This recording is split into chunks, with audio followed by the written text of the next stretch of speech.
What up, y'all? Welcome to Chip and Zay here on Texas Sports Unfiltered. I am Zay Collier. We'll be joined by Chip Brown very shortly, but appreciate everybody rocking with us on this lovely Friday, Football Friday. Football never stops here on TSU and Chip and Zay. A lot to talk about today. And here's my man in the Winnebago, rolling, camping. Hey. Looking great. What's up, man? In the immortal words of Judy Brown, happiness is a choice, even from the Winnebago. You know what I'm saying? Hope everyone's having a great free-for-all football Friday. Can you hear me okay? Yeah, man, you're good. This is nice. From the little I can see, this is nice. Y'all camping? What y'all doing? Yeah, man, we're out here. Doing a little camping. So yeah, it's a beautiful day out here. So we take the Winnebago to Lake Austin and spend a day at the lake. You know what I mean? I feel that. Ain't nothing wrong with that. Sounds like a good time. Yeah. How you doing? I'm good, man. Can't complain. Feeling good, feeling great. Got a game 7 brewing. Woo! You know? I mean, give me your thoughts on that. Yeah, it seemed like OKC was already ready to go back to OKC and be like, yo, let's just get ready for game 7 because they brought nothing last night. And Indiana, they looked like the desperate team, and they played that way. Tyrese Halliburton had one of those games, only played 23 minutes, but was really good. And it seemed like the calf was harming him at all. He was knocking down his 3-ball from range. And to shoot that deep, that comes from your legs, man. So for him to knock down those 26-footers and stuff, you could tell he's feeling good. And, yeah, Andrew Nembhard was terrific. TJ McConnell, like when he's at home and he's playing like that, where they're running the offense through him, even when Halliburton's in the game, they're running through McConnell.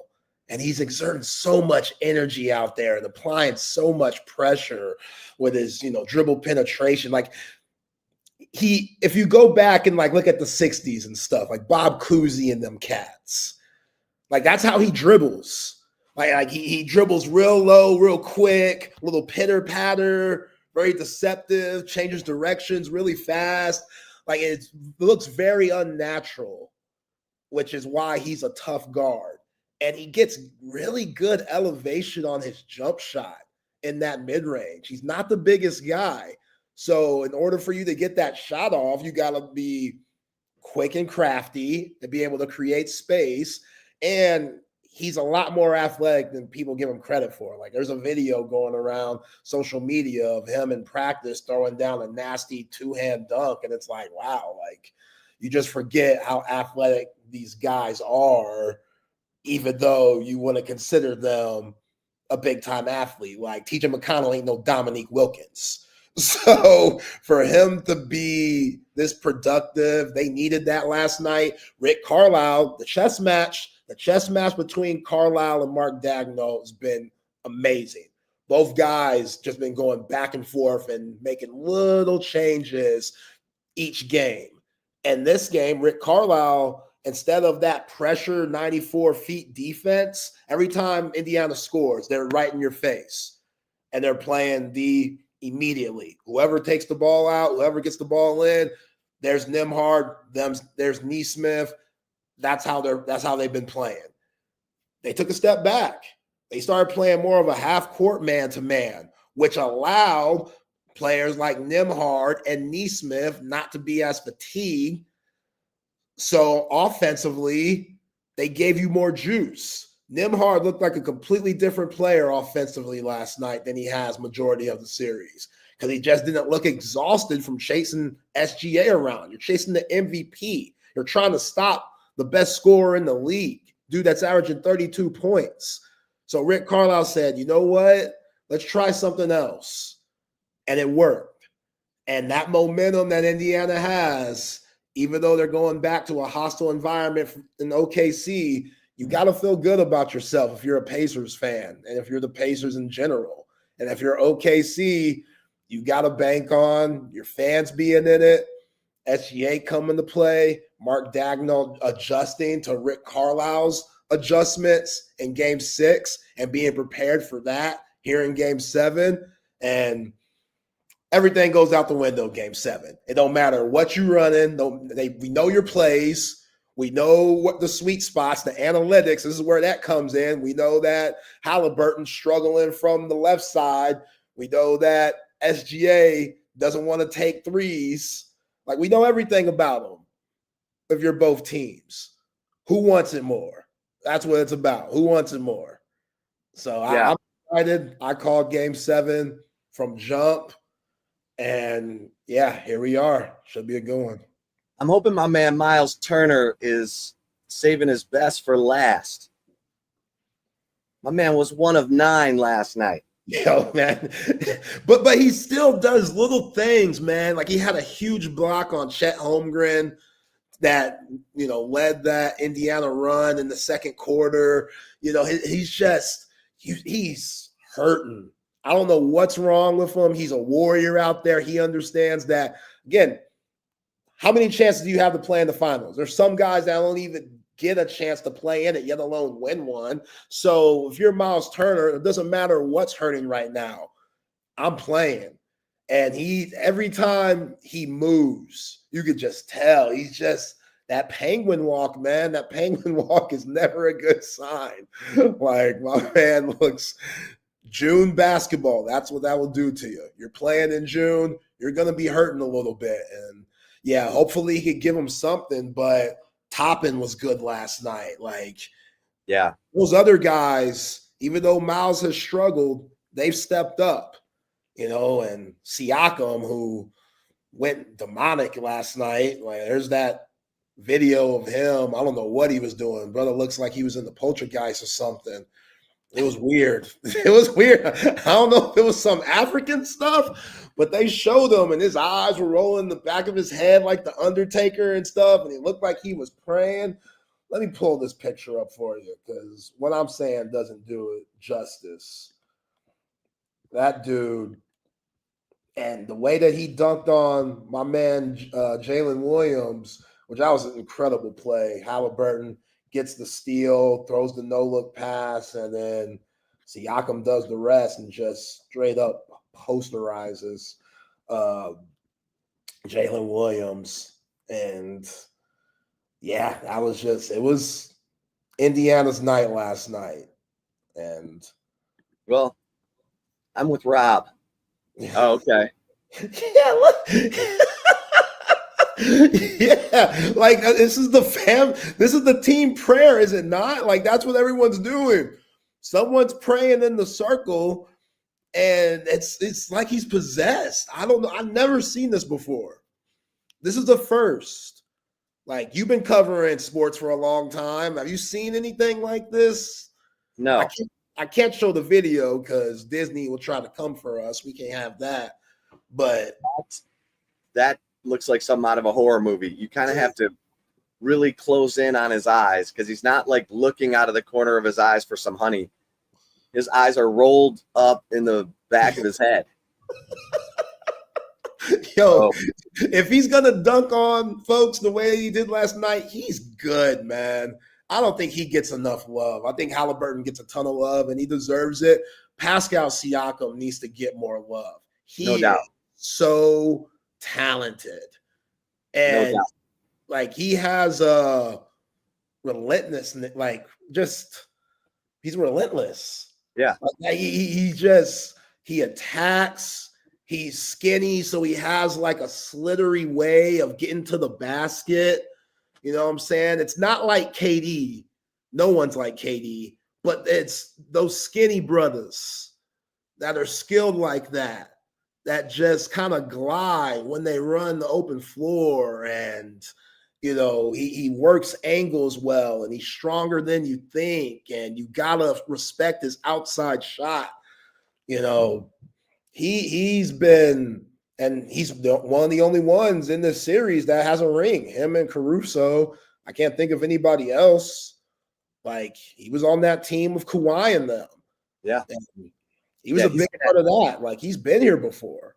He's going to have to be great again if they're going to win this thing in 7. And you got to get, the same kind of contributions you got last night. Because you had, you mentioned McConnell, he 12 points, and OLIPOP in 20 points on 50% shooting. Same with McConnell, 50% shooting. Andrew Nembhard, 17 points on 5 of 7 shooting, 3 of 5 from 3. Like, they were super efficient. And they're going to have to get that again in Oklahoma City to have any chance. So let's hope they got something in the tank. Hope they didn't use it all up in game 6 Sunday.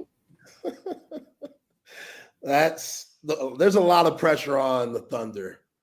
There's a lot of pressure on those guys. They're so young. Like, besides the 77 Trailblazers that won it all, they're the next youngest team to ever play in the finals. Like, I think the Trailblazers in 77 is 25 flat, and this Thunder team, 2025, is like 25.7 or something like that. And age as a whole, like, they're so young, and they do things where you're like, what are y'all doing? Like, TJ McConnell is still getting those weird steals where the Pacers will score, TJ McConnell will pretend that he's getting back on defense, and all of a sudden turn around and jump the pass.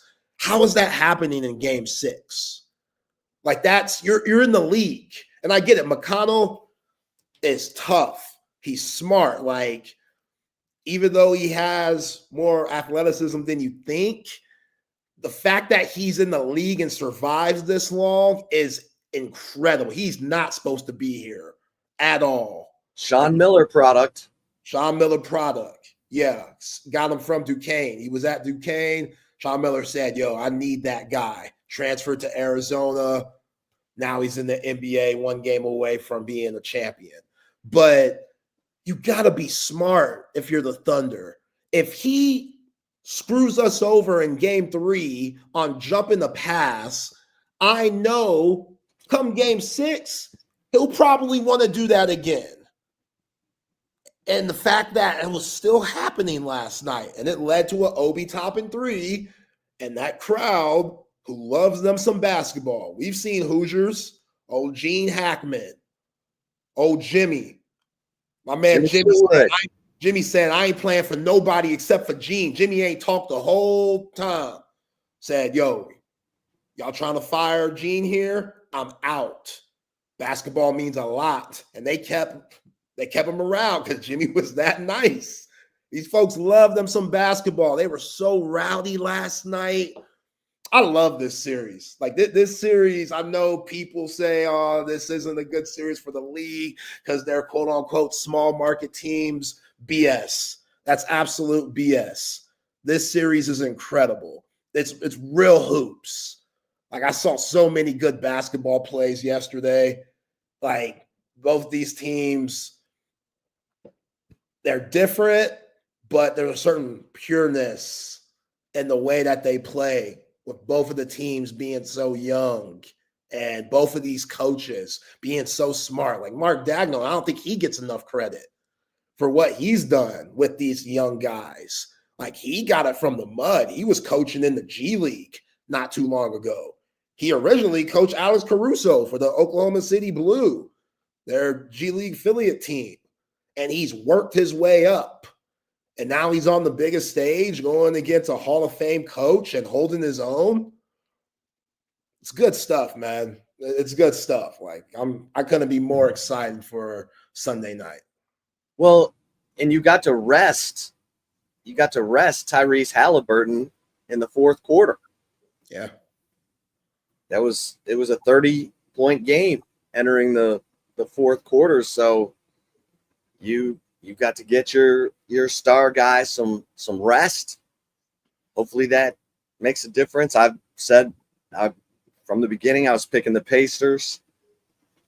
And this is where you expect SGA to just be an assassin and lead his team and impose his will on Game 7. So we'll see if the Pacers have anything left defensively, offensively. It's going to be interesting to see how he approaches this game, because his mindset's always attack and look for his shot first, his teammates second. Sometimes that's just not the way to go. Sometimes you got to allow Jalen Williams to eat. You got to allow Chet to get some buckets for him to get involved. You got to make sure Cason Wallace gets an open three. You got to reward Alex Caruso with an open three because he's working so hard defensively to get them going, because you just never know throughout the game when you're going to need those guys. You know what I'm saying? Like, that's why Bron's one of the best Game 7 players ever, because Bron understood that more than anyone. Like, I remember that 2013 series against the Spurs Game 7. Shane Battier hit like 6 threes. Shane freaking Battier. Shane freaking Battier. Yeah, that dude, old Dookie. People couldn't stand Shane Battier. They thought, oh, this preppy, buttoned up, white collar brother. They couldn't stand Shane Battier. Shane Battier was the ultimate role player. And he was open the whole game because it's LeBron. Pop's out here saying Bron's not going to beat us. I feel like Rick Carlisle's probably saying the same thing. Shay's not going to beat us. We got to force somebody else too. And that's tough for a young star. That's tough to say, okay, can I really trust you guys in the Game 7? You know what I'm saying? Like, fast forward to 2016 with LeBron again. Kyrie Irving, he hits that game-winning shot over Steph Curry on that move. Right after that generational block on Iguodala, Kyrie got the shot. Bro, didn't shoot it. Kyrie got the shot. Like, your best player sometimes has to take a step back. And I thought throughout this series, when the Thunder looked their best, is when Jalen Williams was involved and everybody else, Cason Wallace, Aaron Wiggins was hitting shots. And same with Indiana. Like, there are other guys. You just talked about how balanced they were. Everybody's stats were in the teens, except for Obi Toppin. He had 20, and a lot of those points came in garbage time in the fourth quarter when the Thunder took out all their starters, and Obi Toppin was going for his. He was like, yo, I'm trying to get in this finals MVP race. But that's out. You got to win with those others, man. And SGA, how are you going to approach that? Are you just going to say, screw everyone, double teams coming, I'm getting up this shot regardless? Or are you going to make the right play whenever that opportunity comes? Right. I'm interested to see that. All right, hold on here. And we got some breaking news. But first, we got to give a shout out to Riley. Come on, Riley. She's in her softball all-star game today. Yo. Let's go, Riley. Yo, Coach 420. We're watching Mia Scott highlights on the whole trip. Have her in the back. YouTube'd up. We're watching nothing but Mia Scott highlights. That's it. I don't know what position she plays. Let us know. You know, because if she's a catcher, we watching Reese Atwood highlights. If she's a pitcher, we watching Tegan Kavan highlights. You dig? She was playing shortstop. You know, we watching there was Leanne Good. Let's go, Riley. Let's go, Riley. Good luck. Awesome. Congratulations on getting named to the All-Star team. Now go out there and put it on them. I love it. That's great. Speaking of swinging the bat and the ball, Texas has landed a commitment from 6'4", 245-pound left-handed power pitcher Cal Higgins from Western Kentucky. So here we go. Jim Schlossnagle trying to beef up that pitching staff. We know he's losing Jared Spencer. Cal Higgins was more of a reliever, but impressive numbers. This is a guy who, low ERA, and he's a veteran. He'll be a fifth year guy, but 1.87 ERA in 43 innings of work. Had a 3-2 record with 6 saves. He was Conference USA. And Western Kentucky made the regionals. They lost to Ole Miss, but Higgins pitched 2.2 innings of relief against Ole Miss, and he did not allow any earned runs and struck out 5.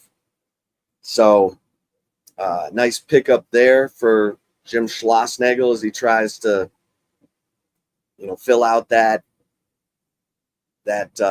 pitching staff. And I think, Zay, that they're close to getting an answer from Eric Becker, the shortstop from Virginia, who I think it's down to Texas and returning to Virginia for Eric Becker, who, talented dude with a nice bat. Has put up some good numbers for Virginia. Batted .368 last year with 9 homers and 52 RBIs. So that's a commitment watch. Yeah. As Jim Schlossnagle keeps trying to build this out. They've got, so far, transfer portal opened on June 2nd. It's open until July 1st. They've got Cal Higgins, the left-handed pitcher, power pitcher. They picked up a commitment from Aiden Robbins, a rising junior outfielder from Seton Hall, who batted .422 with 6 home runs and 38 RBI. He was the pitcher of the year in his conference, the Big East. And they got a commitment from left-handed pitcher Luke Dotson from Mississippi State, another power arm. And then infielder Josh Livingston from Wichita State, who is a rising senior, probably a really strong candidate to replace Kimball Schuessler at first base.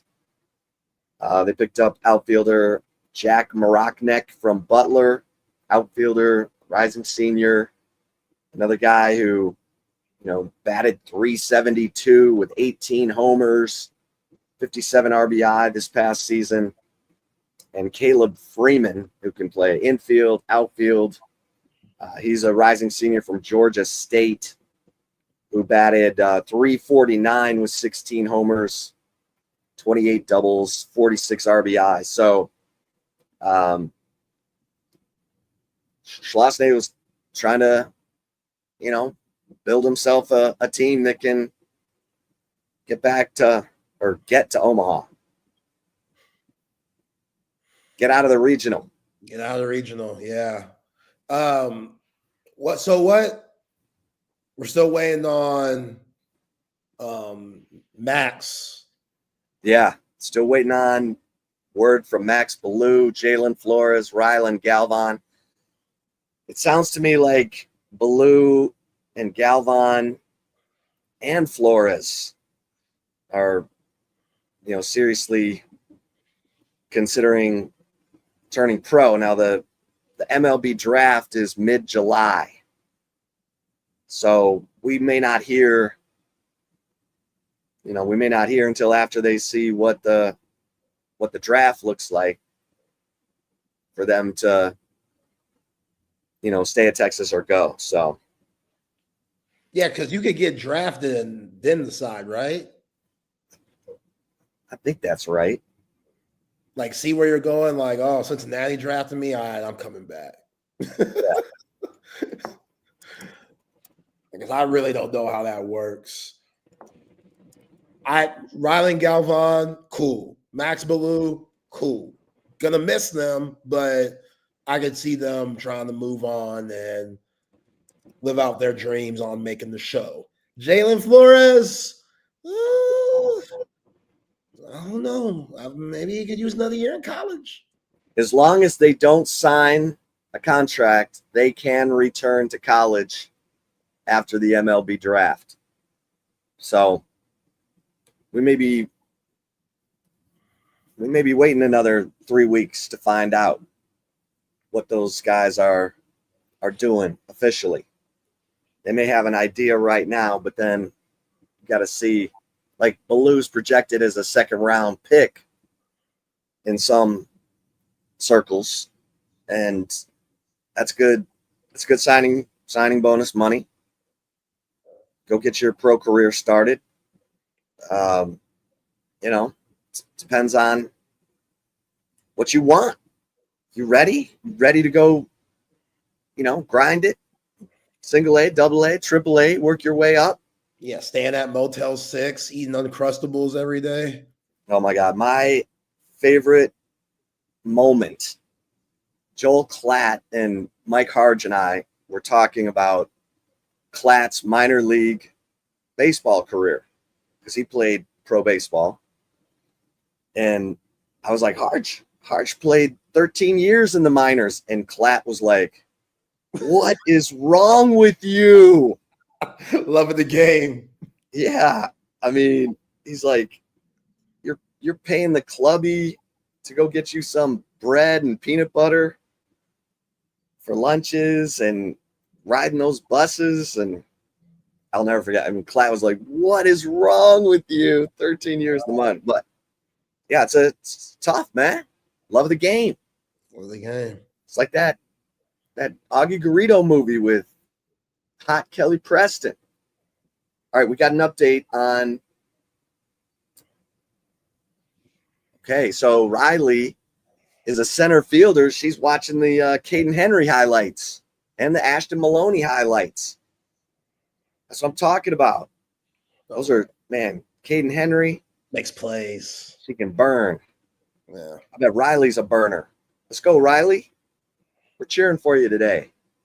It's your all-star game. I love it. CB says, get her a Big Ocho jersey. Big Ocho. Big Ocho. No bigger fan of the Big Ocho than Coach 420. No, new position, Big Ocho. That's right. That's responsibilities. Let's see what you about. Okay, let me get your opinion on that. Trey Moore, let's say he does, because we know Anthony Hill, he plays middle, he plays outside linebacker. How would you feel about Anthony Hill at middle and Trey Moore at weak side linebacker? Like on paper, that sounds pretty good. But how much are you going to be playing three linebackers? How much are you going to have Leonga Lafau on the field with Anthony Hill and Trey Moore?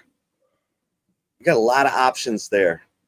So Pete Kwiatkowski, you're going to have Colin Simmons, obviously, as a full-time edge defender.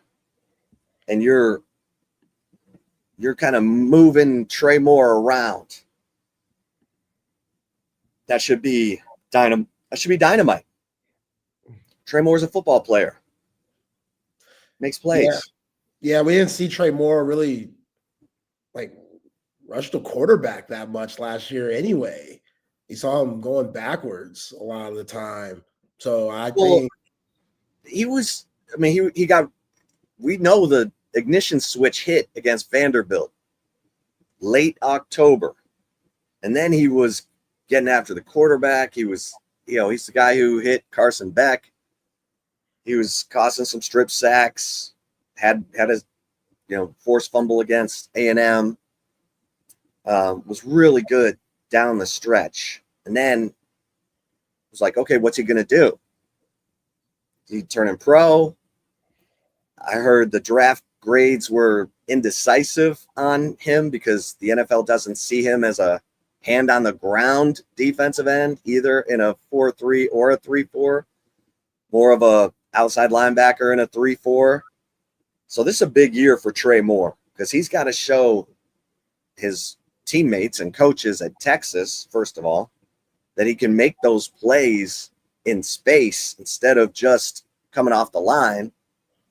And then how does he complement Anthony Hill and Lianga Lafau? Because this is Anthony Hill's defense. Like, I'm still pissed. Like, I don't know how he was not a finalist for the Butkus Award. I mean, I was just looking at the numbers today because I'm doing a top 10 list of the best athletes at Texas for 24-25. And, you know, Jalen Walker won the damn Butkus Award based on what he did against Texas, for crying out loud. Right. Barrett Carter at Clemson, you know, he had 82 tackles.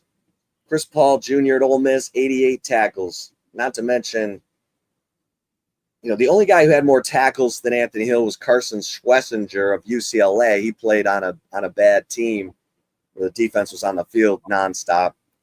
Danny Stutzman had a worse year last year than he did the year before.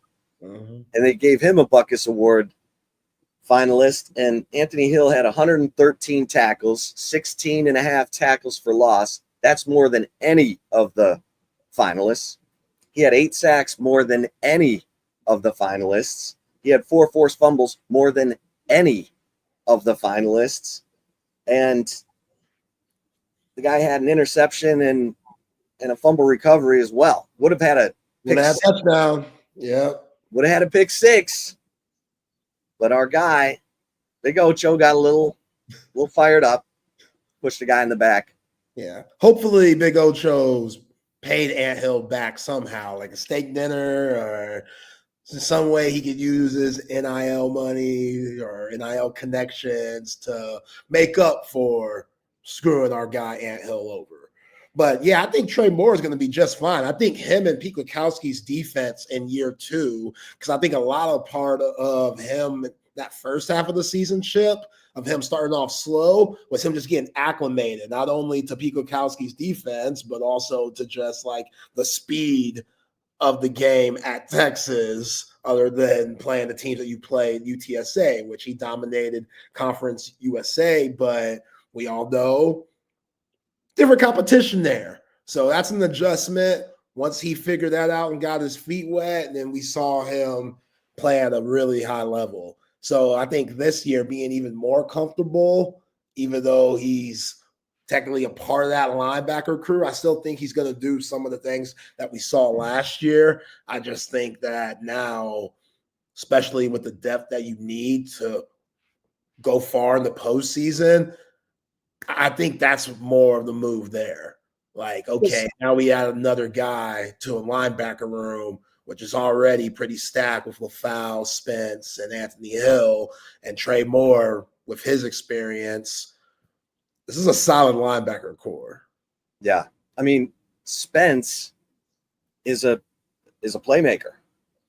Like, he needs to be on the field some, but I know Texas coaches have been loyal to the players who've hung around. It's going to be hard for me to believe that Trey Moore is coming back and they're not going to use him much. Like, he made plays. He made a lot of plays down the stretch for Texas last year. Brad Spence is a guy they're going to desperately need in 2026 when Anthony Hill is in the NFL.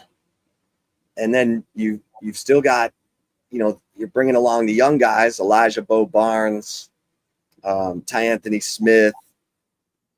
Like, the linebacker position going into last year was a huge question for me, just in terms of depth. You know, love David Benda, love Anthony Hill, but what did you have behind them? Then Lianga Lafau starts, you know, he starts games again, starting against Oklahoma, which freed up Anthony Hill to go wild in that game. 3.5 tackles for loss, 2 sacks, forced fumble. So, this is going to be Anthony Hill's defense. And again, looking back at it, Jahdae Barron wins the Thorpe and is a finalist for the Nagurski. You could argue Anthony Hill should have been a finalist, should have won the Buckus Award and should have been a finalist for the Nagurski. I'm fine with Abdul Carter winning it. He was a huge presence on that Penn State defense. But I don't know what's going on where Anthony Hill wasn't one of the finalists. I mean, in my opinion, he is a leading candidate for the Nagurski Award in 2025. I love watching that guy play. Oh, I agree. I mean, he's so violent with the way that he plays, and he's so fast, and his instincts, like, you can just tell he has a passion and love for the game of football, like real old school, like the ones that came before him. I know it's crazy to throw names like Ray Lewis out there, but you have to have that type of mentality to play that position at that high of a level. Like Brian Urlacher with his crazy ass, like they're just, you got to be off your rocker. We talk about Zach Thomas with his no-neck ass all the time, like just off the rocker. I could care less about what my body's going through. How do I get that running back on the ground? Yeah. That's my job. Like, however I need to, within the rules, obviously, how do I get that dude on the ground and get him out the end zone? Yeah. Like, just that's Anthony Hill's mindset. Like, he a little crazy. He a little out there, which again, it's healthy. And football is healthy. He's a terrific young man. Like when he talks and stuff, very fluid, like very articulate. Like he's always got a smile on his face. Got a smile on. He got that baby face, man. Like he's one of those guys. Unless he's holding Baker Mayfield's torn jersey and making a social media post saying Texas fears no one. Yeah. That was so good. Yeah. Like the game had barely ended. Anthony Hill had that picture up for OU fans in response to Danny Stutzman saying, Oklahoma fears God, Texas fears Oklahoma. Oh, he got some pettiness to him. Like he's one of the best trash talkers on the team, if not the best. Like you constantly see him barking at offensive players and just getting in their mind. Like when you could bring it the way that he brings it, yeah, you can talk a little trash every now and then. Ain't nothing wrong with that. Like that's part of the game. Healthy. All you old heads that be like, oh, get that out the game. No, screw you. This is football. It's competitive. We gonna talk out here. Like that's what makes it the most fun. Some guys relish it. Some guys will hide. Some guys will kind of want to, be cowered up in that corner over there because they don't want that smoke. It can be intimidating. And Hill will intimidate you. So now just another year under his belt of that experience. Like he knows this Pete Kwiatkowski playbook inside and out. Remember that coming out party at Alabama, 23? Yeah. 2 third-down sacks. Almost got a unsportsmanlike conduct penalty for going over to the Alabama fans. I don't know what he said. Looked like he said, "This is my house." That's what it looked like he was saying. You couldn't tell because he always has that visor on. But yeah. I forget who it was who went over and got him and was like, hey. Keep playing. Yeah. Oh, look at this. Riley, our all-star, ran into Trey Moore, the big Ocho, at the Barton Creek Mall and got a pic with him. Oh, that's dope. Let's go. That's awesome. No, yeah, Trey Moore also seems like a good guy. Like this defense, man, it can be special. Like you lose the Thorpe Award winner, you lost some guys this year. Oh man, year. Him and Makuba, Andrew Makuba.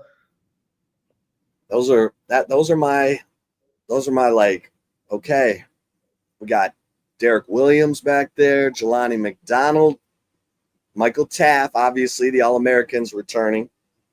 But who's going to step in for Makuba? Is it Jelani McDonald? Is it Derek Williams?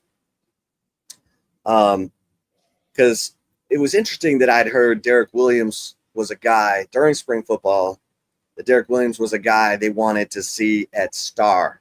Then when I asked Sarkisian about it at SEC spring meetings, he's like, nah. That's exactly what he said too. He's like, nah, I think Williams stays at safety. And then I said, well, who's standing out at Star? And that's when he brought up, he said we could move Gilbo back to Star, said Wardell Mack and Grayson Littleton, the true freshman. I'm telling you, Grayson Littleton is going to end up being an impact guy at Texas.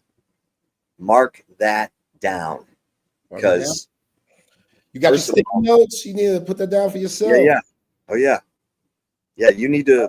Winnebago. You need to get you a little sticky pad so that you can hold me accountable. Plus, I'm out in the sticks right now, so I don't have my sticky pad. But yeah, put that down. Grayson Littleton. I don't know if it's 25 or if it's 26, but he will be an impact guy on this Texas defense. And so, I mean, I look at the defense. This defense has got a chance to be monstrous. If they've filled the voids at defensive tackle with my guys, Murad Watson, Cole Brevard, Alex January, and maybe some rotational depth behind those three. Good Lord, you got edge presence with Colin Simmons, Ethan Burke, hopefully a healthy season from Colton Vasek. Let him get his reps, and that guy's an animal. And then, Trey Moore working all over the front seven, good with that. Anthony Hill. They can pressure the quarterback. Here's my thing, Zay. I wouldn't be surprised if they sacked Julian Sayin 4 or 5 times in that opener, because this is a veteran defense that should be able to make a first-time starter at quarterback uncomfortable. They should be able to confuse him. They should be able to get to him. I mean, Pete Kwiatkowski, say it again. Now, he put Makuba over Jeremiah Smith whenever Smith was in the slot. And because that's where Smith does most of his damage. They got to have that guy now that Makuba's gone, because they held Smith to 1 catch for 3 yards, which is phenomenal. And look at all the guys back from that Texas defense. So this defense. I can see Jelani McDonald. Texas defense has to win that game. I can see Jelani McDonald doing that. Yeah. I really do. Yeah. Played corner in high school. Yeah, and his size matches up with Jeremiah Smith probably more than anyone on the team. Like, Jeremiah Smith's an incredible physical specimen. That dude, yeah, you better be ready to go to war when you play against someone like him. So, yeah, I'm sure they're going to have a good game plan for him. If you're Brian Hartline, you want to make life easy for Julian Sayin. You want to get the ball out of his hands quick so that Texas defensive pass rush negates everything that they have going on. Because once it's in my hands, get them laces on it, maybe a little pat, bam, out of my hands. Like in the Jeremiah Smith's hands, Cardell Tate, that's who scares me. Just thinking about Ohio State wide receivers in the past, someone's next up. They put someone in the league, Emeka Egbuka, I always get his name wrong. He's playing for Tampa Bay now, first-round pick, all-time leader, Ohio State. Cardell Tate was a problem in that Cotton Bowl. He was. Cardell Tate was solid. as that third wide receiver. Now he's moving over to the number 2. He's probably going to elevate his game because that's what Ohio State wide receivers do. Marvin Harrison Jr. was just chilling, waiting for his time, watching Garrett Wilson, Jackson Smith, and Jigba, watching all those guys, Olave, do their thing. And once it was his turn, we saw what happened. That's what they do in Columbus. So Cardell Tate, he's next in line. And Jeremiah Smith is just going to get better. So Julian's saying, yes, he has a lot of pressure on him, but it could be worse. It could be a lot worse. And when you have all that talent in the wide receiver room, when your offensive coordinator is known for developing wide receivers like Brian Hartline is, like like Dwayne Akina, Mark Orfe, here you go. This is a big test for y'all's first game. I know Dwayne Akina clearly ain't your first game as a Longhorn, but first game back, this is a big test for that secondary. And I think Texas has the dogs to get it done. Yeah, Chip Kelly obviously is gone. Brian Hartline, who had been a co-offensive coordinator before Ryan Day brought Chip Kelly in. Brian Hartline took a step back. Now he's back in the role of play caller. That's a little adjustment for Ohio State.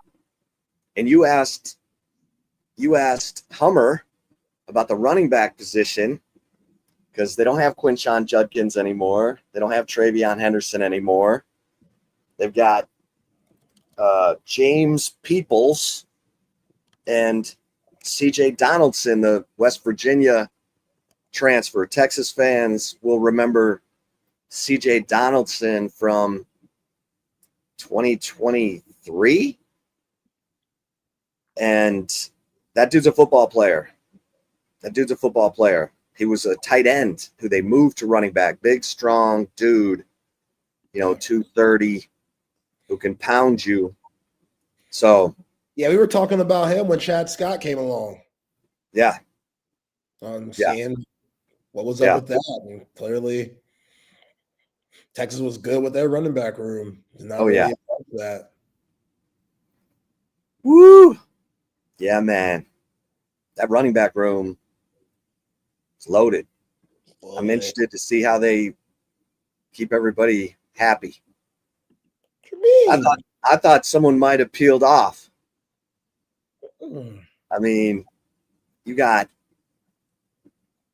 Contravian Wisner, C.J. Baxter, you got Jarek Gibson, you got Christian Clark coming back from the Achilles, you got my guy James Simon, you got Ricky Stewart Jr., you got dudes. Yeah. And I've been told James Simon is Jarek Gibson with better hands. So see how that goes. Yeah, I'm very curious to see how Jarek Gibson looks in year 2 because we saw those flashes early last season. He was getting clock, had that touchdown against Michigan, and all of a sudden he had a couple of fumbles and doghouse. Him and Jaden Blue, they were right next to each other in that doghouse. You can't fumble the ball. You can't do it. You got to carry it around campus program style like my man Omar Epps did. So be it. But you got to protect that rock. And I think in year 2, more experience and more comfort just in this offense, he'll be a lot better. But you might play 17 games this year. We talked about it last year. You could play 17 games. Like, you're going to need all hands on deck. So you call on Christian Clark or Ricky Stewart or James Simon, they better have their helmet close and be ready because you just never know. God forbid anything happened to these guys, but it's football. Like, it's very hard for everybody to stay healthy a full season. So the next dude has to be locked in. And we still don't know about CJ Baxter. Like, yes, he's been cleared. Good for him. Like, I know that's been a very long process, tearing your LCL and ACL and just getting back out there and, not only physically being cleared, but mentally. That's the thing with CJ Baxter. Well, going to be mentally.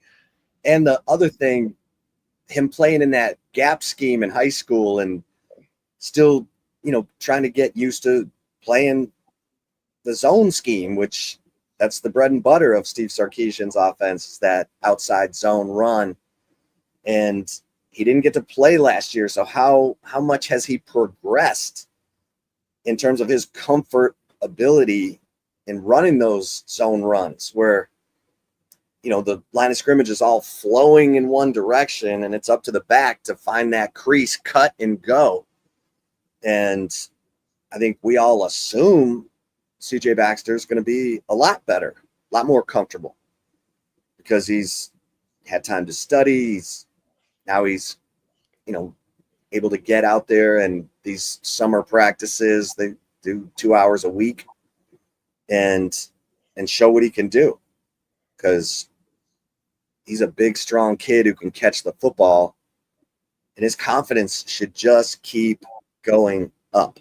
Yeah. And that's going to be an important part of the ingredients because you're right. Injuries are part of it. I mean, I always say it was crazy that in 2005, Texas had one starter miss one game. Brian Robinson. He missed one game. All the other 22 guys played every game. And that helps a lot. I mean, if you ever look at the NFL, the healthiest teams at the end are usually the teams contending for the Super Bowl. And the Lions last year got crushed. Yeah. And they lost. They didn't have their best dudes on defense. So yeah, that's a big part of it. And that's the part no one can predict.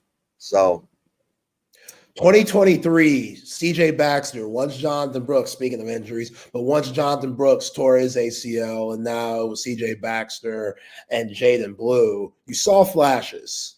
Yeah. You saw him getting better and you saw why he was such a highly touted, sought after running back coming out of Florida. And man, just obviously a huge setback with the ACL, LCL injury this past year. But you're right, like that confidence should go up after each and every game, each and every practice. And, they're going to ease them in there. But I think you're going to see on that August 30th game a lot more Jared Gibson than you do CJ Baxter. I could be wrong. But if I had to say right now, just because after you have a very impactful knee injury like that second year, like I'm looking at CJ Baxter 2026 more than anything. Like I really don't want to put much on him. If he plays, amazing. But if he doesn't, that's like as much as people expect. That's what I'm kind of bracing myself for. But 2026 CJ Baxter, I think that's where he's going to be ready to go, mentally locked in, the knee's cool, like, let's get it. This year, I think he's going to have to ease back into that groove, and it might take him a few games, maybe late in the SEC play, if any. Well, and Chad Scott, he's the new dynamic in this equation because Chad Scott taking over as running backs coach for Tashard Choice, who's now with the Lions. How does he manage the backs? What's he need to see? So that'll be fun to follow along. Speaking of running backs, let's bring in a guy who's covered a whole bunch of them in his time covering the NFL.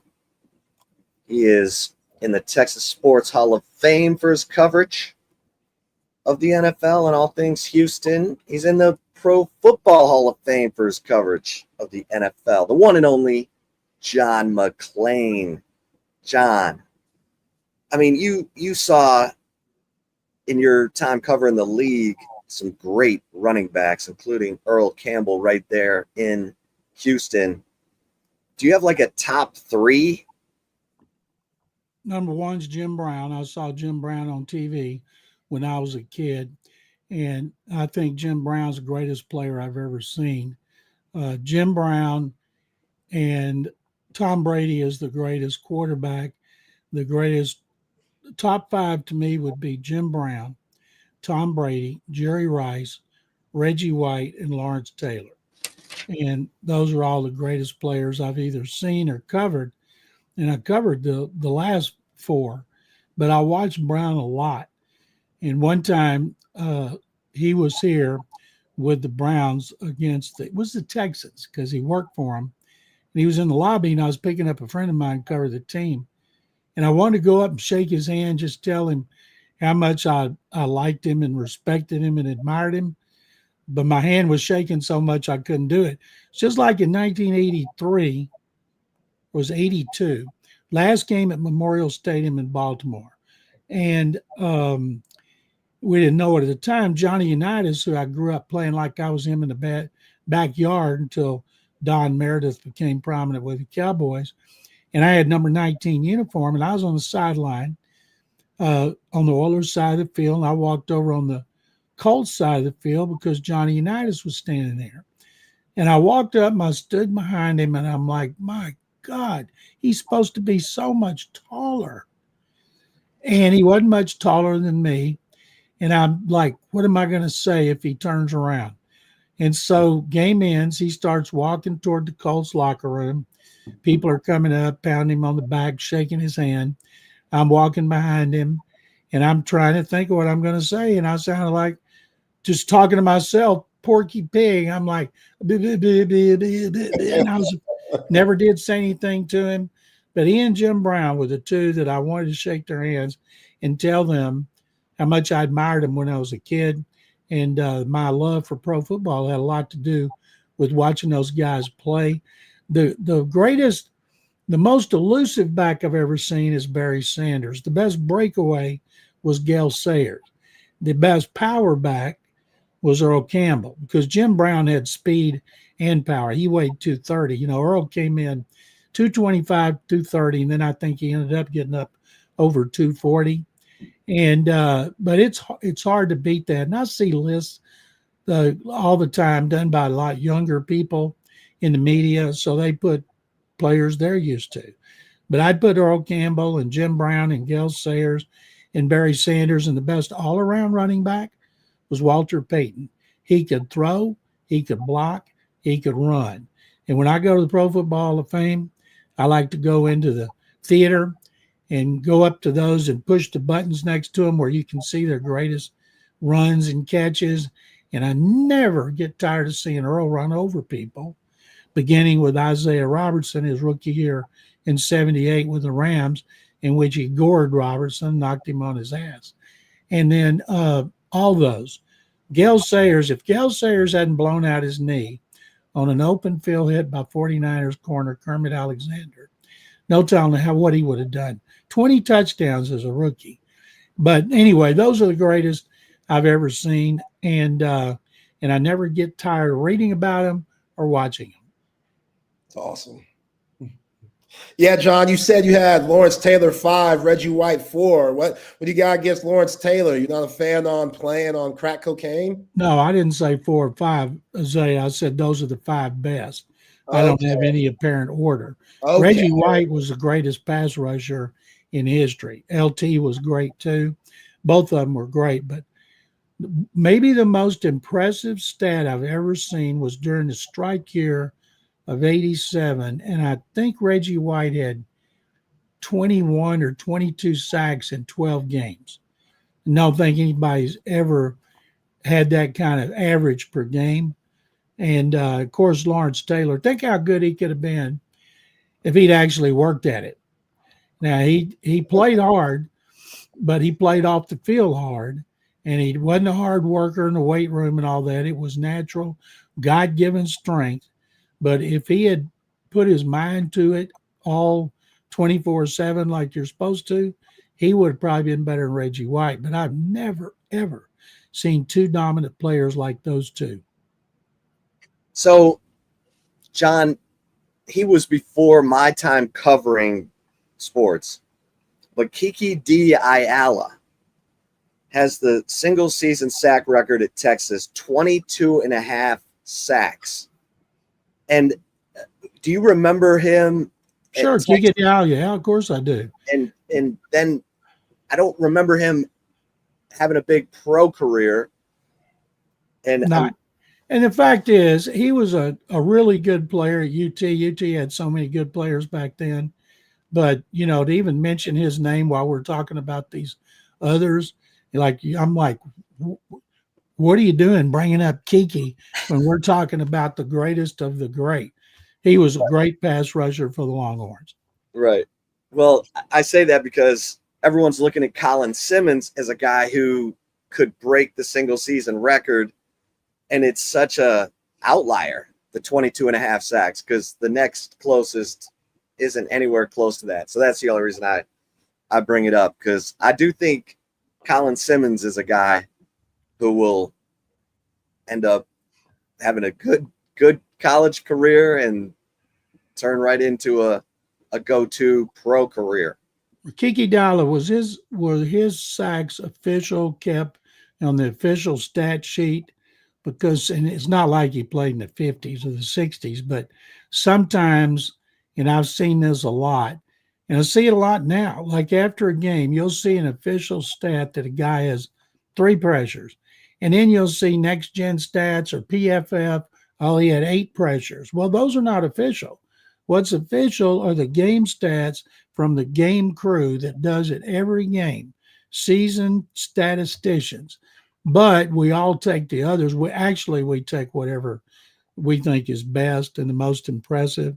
But there's not, the only official stat is the one compiled by the official press box crew. When Randy Gradishar played linebacker for the Broncos, and he just obliterated everybody in the NFL on tackles every year. Well, the joke was if he was in the neighborhood, they would give him a tackle, the stats crew there. And that's what made it official. Well, and others didn't acknowledge it, because they said you can watch any tape and see what Gradishar was getting. And I think that worked against him and kept him from being a modern era Pro Football Hall of Fame selector. It had to be when he was a senior that we put him in 2 years ago. But I go by what the people watching at the stadium say. And if Kiki got all those with the official stat crew, then that's a very impressive record. And I don't know that it's going to be broken. Maybe it will. The Longhorns, if they're in the Big 12 and they had a lot of big leads, all those pass rushers would be teeing off on the quarterbacks. But they're in the SEC. They may not have leads like that. You know, it's like when Kiki was playing, Southwest Conference is probably Texas. I can't even remember what years he played, but I'm guessing it was 82. I'm guessing it wasn't great, but boy, it's great in the SEC. So the games might be closer, and they run the ball. They don't tee off like they could. But if he can come close to it, that would be a monumental achievement. Yeah. What's going on with the Texans? They're on vacation. They did something that I'm just appalled by. They signed Damon Arnett, cornerback from Ohio State. And I've said on radio here, it's the worst signing in the history of the franchise. And people go, well, what about so-and-so? What? Give me a break. It's not even close. And Bob McNair would never have done that. Bob McNair told me multiple times, he said, we'll take players that screw up. They're young guys. They're going to screw up.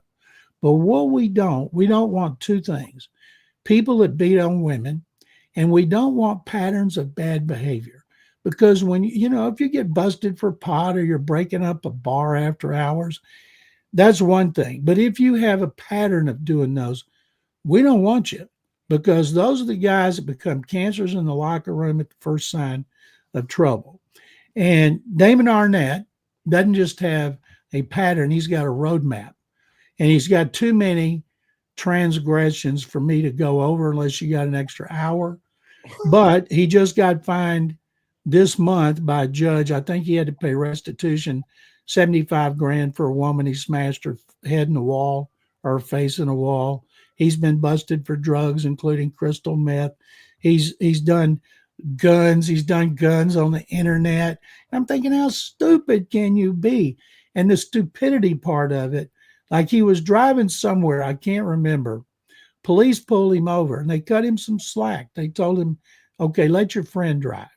And then a short while later, they found him back driving that same car. And they got him that time. And we're giving Shadur Sanders a hard time because he's been caught speeding twice. And I just know Bob McNair would never do it. And Nick Casario and D'Amico Ryans are always talking about culture and our kind of guys. We want good people. And everybody's always turned his life around. Give him a second chance. No.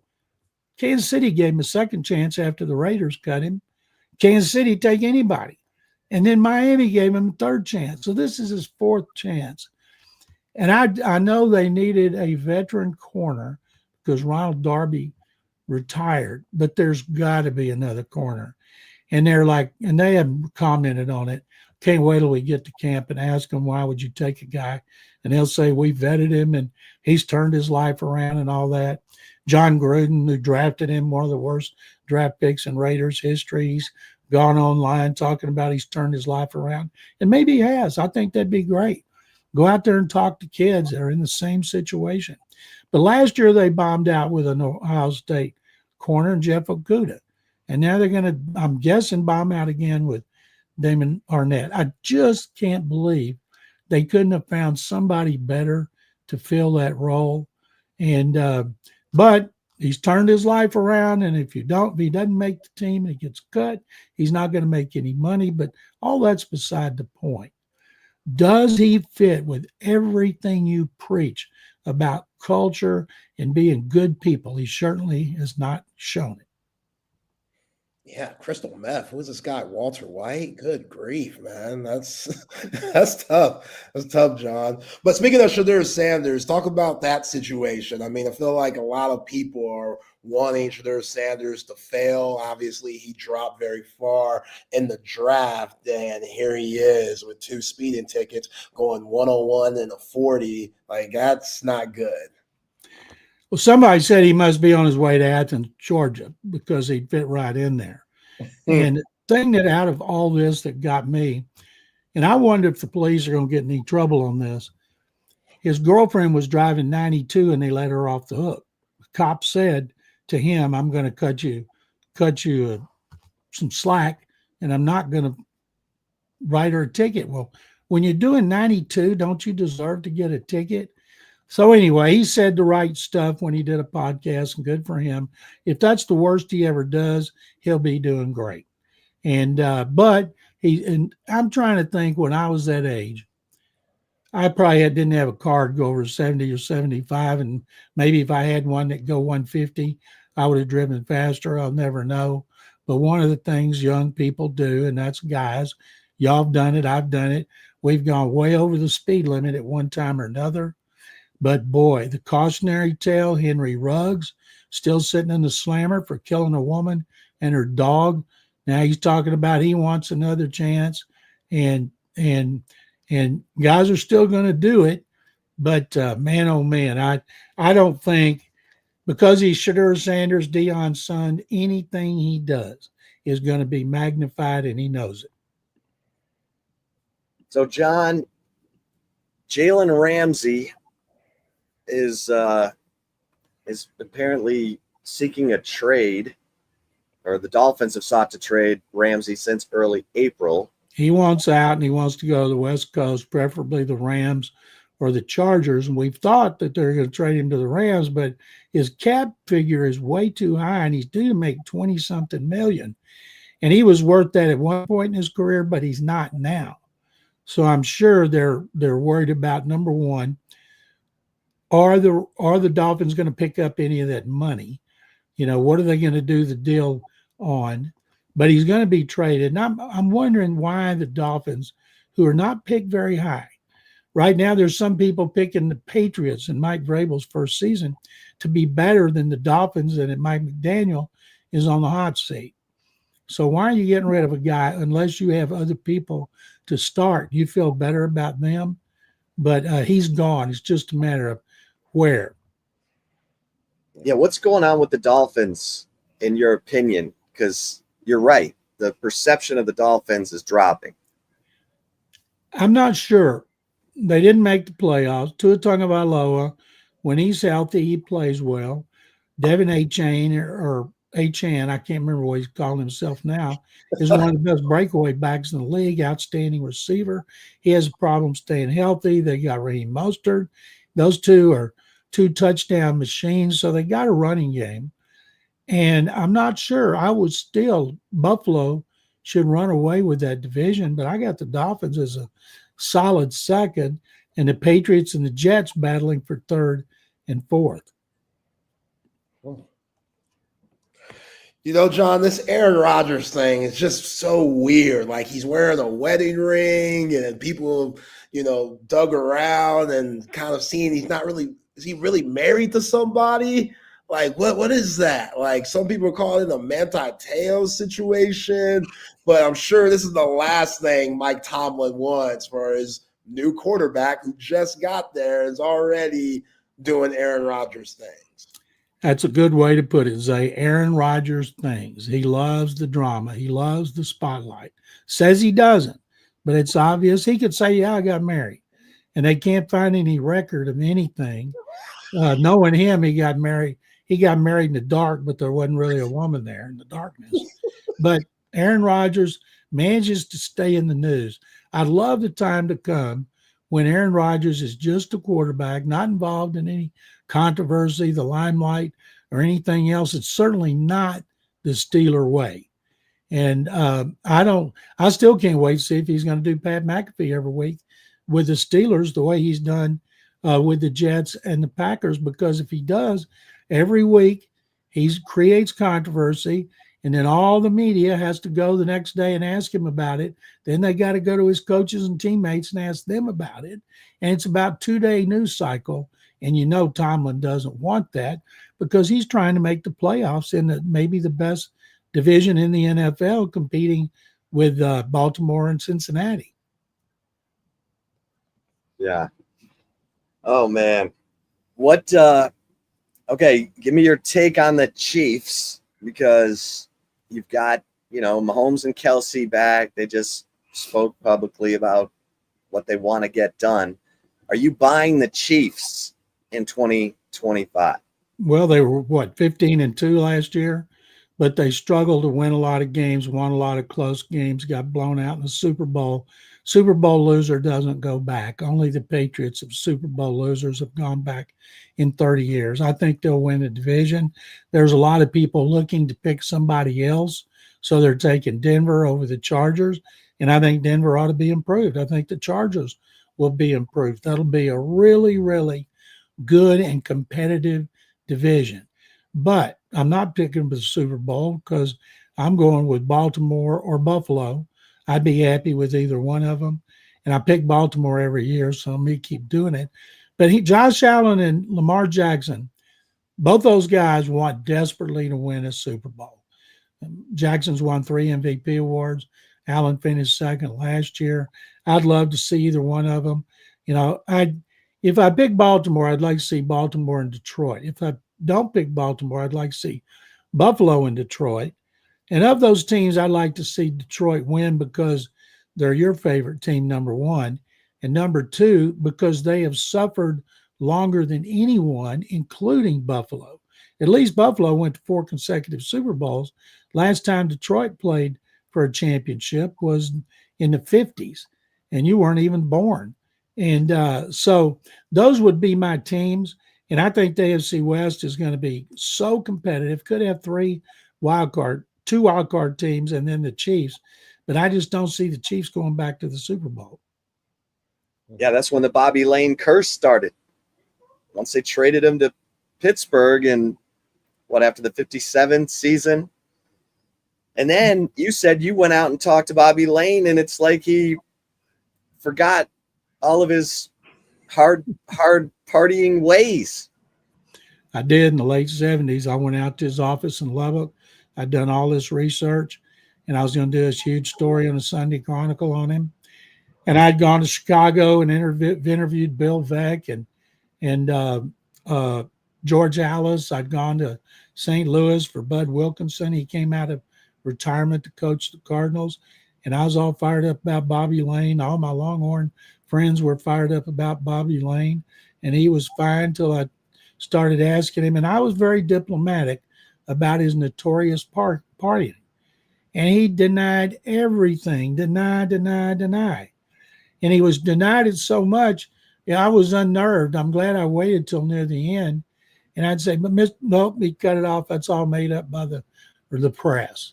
And I'm like, well, we got examples and quotes from you, but I had to let it go. And I wrote the story anyway and put that he said all the stories about his legendary parking through the years was, quote, made up by the press or exaggerated by the press, something like that. Wow. Man. I mean, because my favorite, and I think I've said this to you, was I heard it from Rooster Andrews, who was the manager on the baseball team. And when Bobby Lane was pitching against A&M for the Southwest Conference Championship in College Station, he had been in a car accident that he didn't want Bib Falk to know about. And so he told Rooster to get him a 12-pack of beer, put it at the end of the bench, and I'm going to numb the pain. And then he went out and threw a no-hitter to win the Southwest Conference. I mean, so it wasn't all made up by the press. Right. I mean, Rooster told me that story when I first started, back in the 90s. Because I've always had this fascination with Bobby Lane, obviously, the Bobby Lane curse, all that. And then I ended up covering Texas, where he was a legend in football and baseball. And so, I've read books. I've tried to, learn everything I can learn. And that's why I'm so fascinated by what he said to you, because it's like, okay, well, what was going on in his life that he just didn't want to, talk Maybe about? He found God. Yeah. Bobby Lane,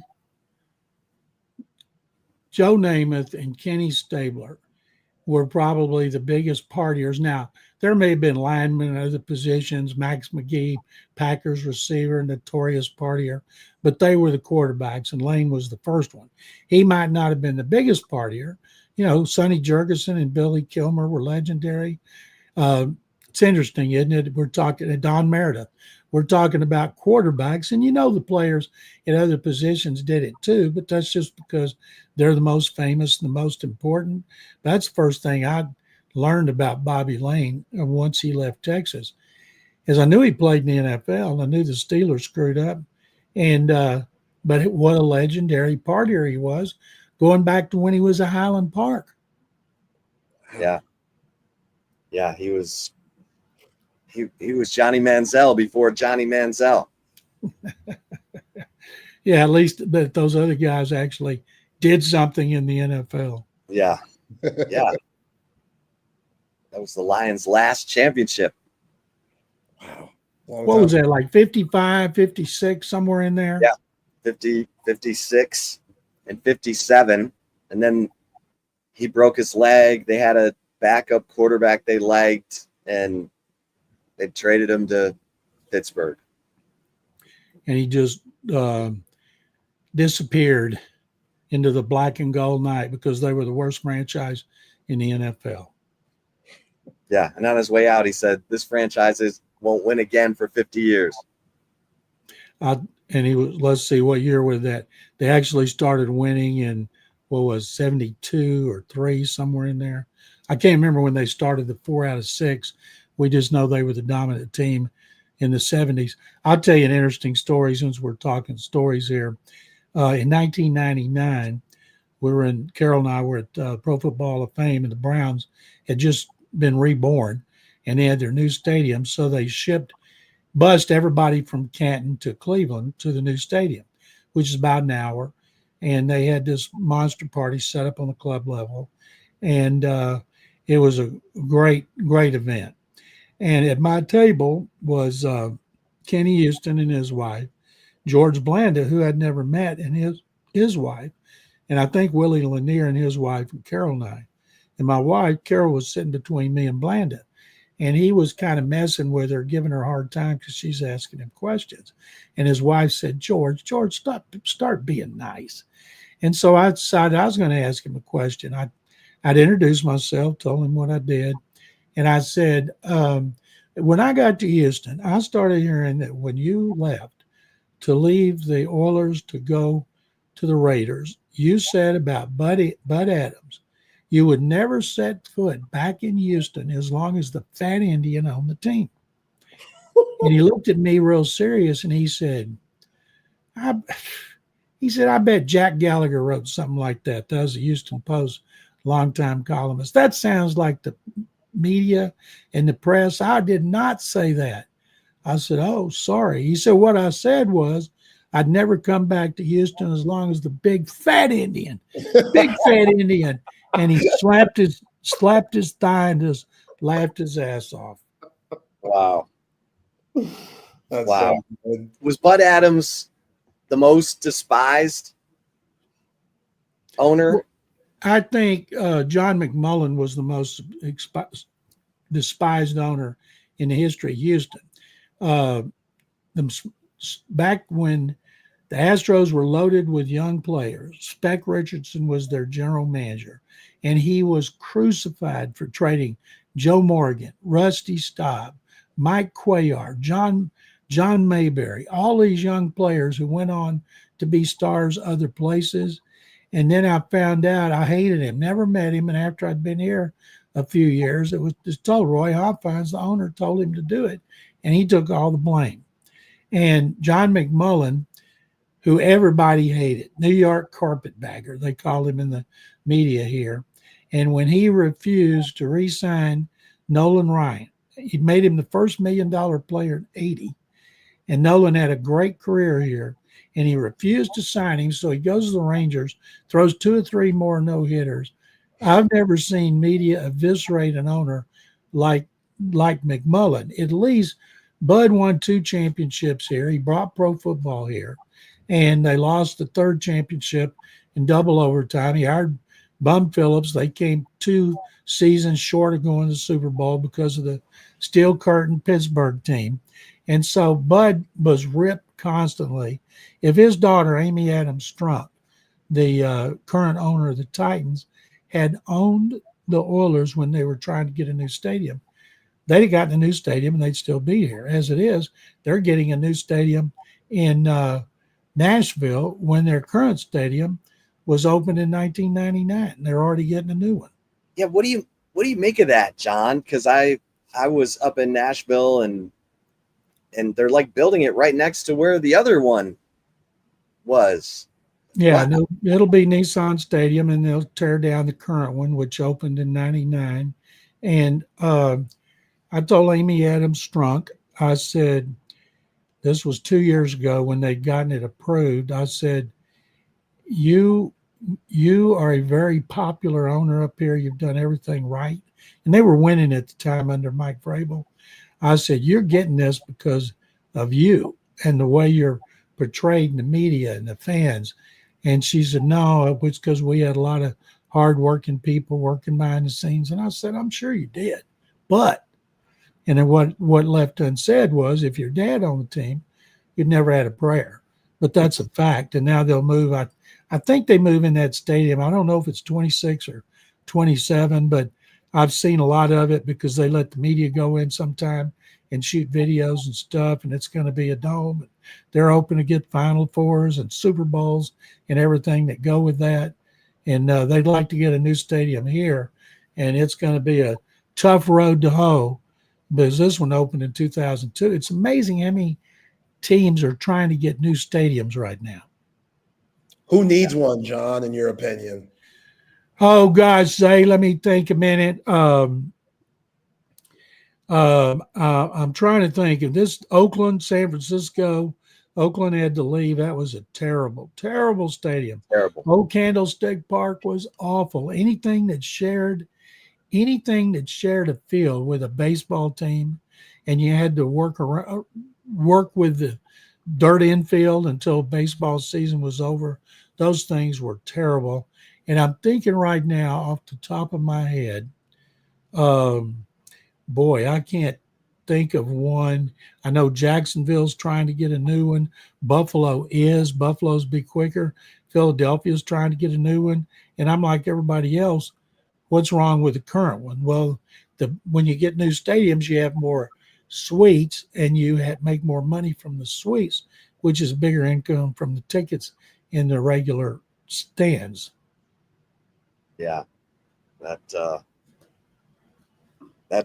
Jerry Jones brought that avalanche when he sure did. I mean, John, when you think about it, the Lakers are being sold for $10 billion. Jerry Jones bought the Cowboys and the stadium for $140 million back in '89. Think about this. Walter already owned 21% of the Lakers, and Jeannie Buss and her family retained 17%. So he's paying $10 billion for the difference. And the Cowboys are the highest valued franchise in the world, more than Real Madrid, Liverpool, Manchester United, Paris Saint-Germain, which is the best team in soccer right now because it just won the treble, three classifications. But if you can get $10 billion for what Walter paid for his share, think of what Jerry could get. He might get $20 billion. But I don't think it matters because he's told people it's not being sold. And Stephen Jones and Charlotte and Jerry Jr., his kids, they'll continue on. But it's still got to get your attention. You know, you thinking, okay, boy, if they sold it for 10 and we could sell it for 20, we could get 747s, we could get yachts. Well, we already got yachts. We got 2 or 3 private planes. You know, what do you do when you got everything? But it must be tempting when these families see how much they're worth. And you better have made sure that you can pay the taxes on a sale like that. Think about what the taxes are. Yeah, that's amazing. Zay, you got one more? Yeah, John, Jair Alexander going to Baltimore. I know Baltimore is your pick for the Super Bowl this year. How do you think that's going to affect the Ravens? I got to think, Zay, if he played like he used to, the Packers wouldn't let him get away. Maybe they've got a young corner to step up, but the Ravens don't make a lot of personnel mistakes. They know how to plug in guys because they fit the system. So I think he couldn't have gone to a better team, a genuine Super Bowl contender with a good defense trying to be great. And if it doesn't work out, so what? But I think it will work out. It's a $4 million deal, small price to pay for a former All-Pro corner, and I like it. I like what John Harbaugh and Eric DaCosta have done there, staying up on the top all these years, and they are a genuine Super Bowl contender, and there's not many of them. Do you think, last thing for me, do you think a team will give Justin Tucker another chance, like closer to the end of camp if they need a kicker? Here's the problem. Last year, gosh, my mind's gone blank. The kicker that was with the Broncos for years, and then he was with Jacksonville, and he had 2 flight attendants file charges in a suit, and they got Tony Busby, and he reached a settlement, and immediately, and Jacksonville cut him. Oh no, it was when he was in Jacksonville they accused him. He was with Washington. Washington cut him immediately, and then as soon as they reached the settlements, then everything was done, and so he immediately signs with Green Bay. And he got a multi-year contract. And I thought as long as that's hanging over his head, and it's for multiple women, and they revealed a whole lot more than what the women revealed with Deshaun Watson. He got him off of Instagram where the accusations were coming from people at different spas there and country clubs. So I think his career is over, and it'll be, and he, to me, would have been maybe not a first ballot, second ballot Hall of Famer like Adam Vinatieri. And now, even though it's not supposed to have anything to do with what you do away from the field, and if we go by our bylaws, he's in. But I know there's a lot of people, even though that's the bylaws, going to have a hard time voting him for the Hall of Fame. Yeah, Brandon McManus. Brandon McManus, yes, thank you. Yeah. John, great stuff, as always. We look forward to it every week. Let's do it Chip again. and Dave, thank you guys very much, as always. Thank you, John. Appreciate it. There he is, the general. John McClain, great stories, great stuff. Always got the opinions. He is no fan of the Texans signing of Damon Everett. Oh boy, Damon Arnett. Who? Yeah, you're beating women and selling crystal meth. Good Lord. Like, are you that desperate? Like, it does sound out of character for, where they've been going. I mean, that must have been a hell of a workout. Yeah. Like, He played in the UFL. And that's where, he made some plays in the UFL, and then it I don't know. I guess he made those must have been some hellacious plays he made. Right? Was he like the Champ Bailey of the UFL? Like, what's right going on? Yeah. John said, John's been in the game for a long time. He said, this is the worst pick I've ever seen in my life. He had 19 tackles, a sack, and an interception this season, short season in the UFL for the Roughnecks. All right, let's get a couple mentions here. Get into the chip shot and the right call on a free-for-all football Friday. Speaking of Friday, cover 3. Head on into cover 3 for happy hour, 3:30 to 6:30 every day. 3:30 to close on Mondays. And don't forget about brunch. How about brunch this weekend at Cover 3? Love the eggs tornadoes, the big green enchiladas, the brick chicken and mac and cheese I had last week. Love that. The Sean Adams prime rib sandwich. Get into Cover 3 Anderson, Cover 3 Round Rock, and Cover 2 at 183 in Lake Creek. You'll likely see some audio-visual consultations, big screen TVs on the walls there at Cover 3 because Tom McKay has been the man with anything audio or visual for 30 years in Austin. He's put 3 big screen TVs in different houses for me. Can't recommend him enough. You don't need to be lugging TVs and punching holes in your drywall. He's going to bring you the best price on big screens. Surround sound, electronic shades, new lighting, whatever it is you need. Our man Tom McKay, audio-visual consultations got you covered. All you got to do is call 255-8678. I'll say it again slow. 255-8678. Just call that number. Tom and his crew will bring everything to you. Hey, and if you're snoring, guys, it's more than just annoying to the person next to you. Could be the sign of a serious health issue. You don't want to take the risk because you're lucky enough to have Dr. Chad Denman here in Austin, who founded the Sleep Cycle Center to dedicate his life to treating sleep apnea because it killed his own father at the age of 60. So here's the thing. You go to sleepcyclecenters.com, set up an appointment.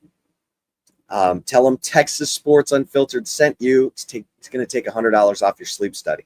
Basically give it away so that you get the information you need. He's got the best technology and the best treatment options. Including oral appliances, which is what I have. Mouth guard I wear every night to hold my lower jaw open to make sure I get that good oxygen while I'm sleeping. But go to sleepcyclecenters.com, schedule the appointment, tell them Texas Sports Unfiltered sent you. They're going to take $100 off your sleep study. And if you're looking to, redo a bathroom or a kitchen, don't be a weekend warrior. Call Mike McCall and McCall Custom Homes, because they're all about the details, making sure that you're getting it exactly the way you want it.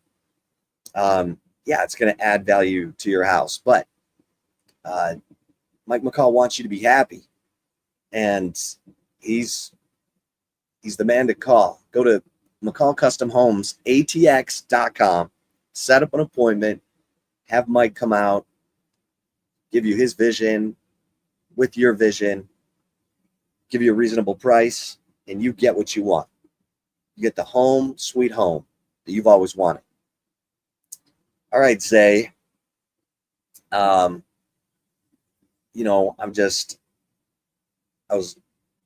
First of all, if you just joined us, Texas baseball picked up a commitment from Western Kentucky left-handed pitcher Cal Higgins, who, put up good numbers last year.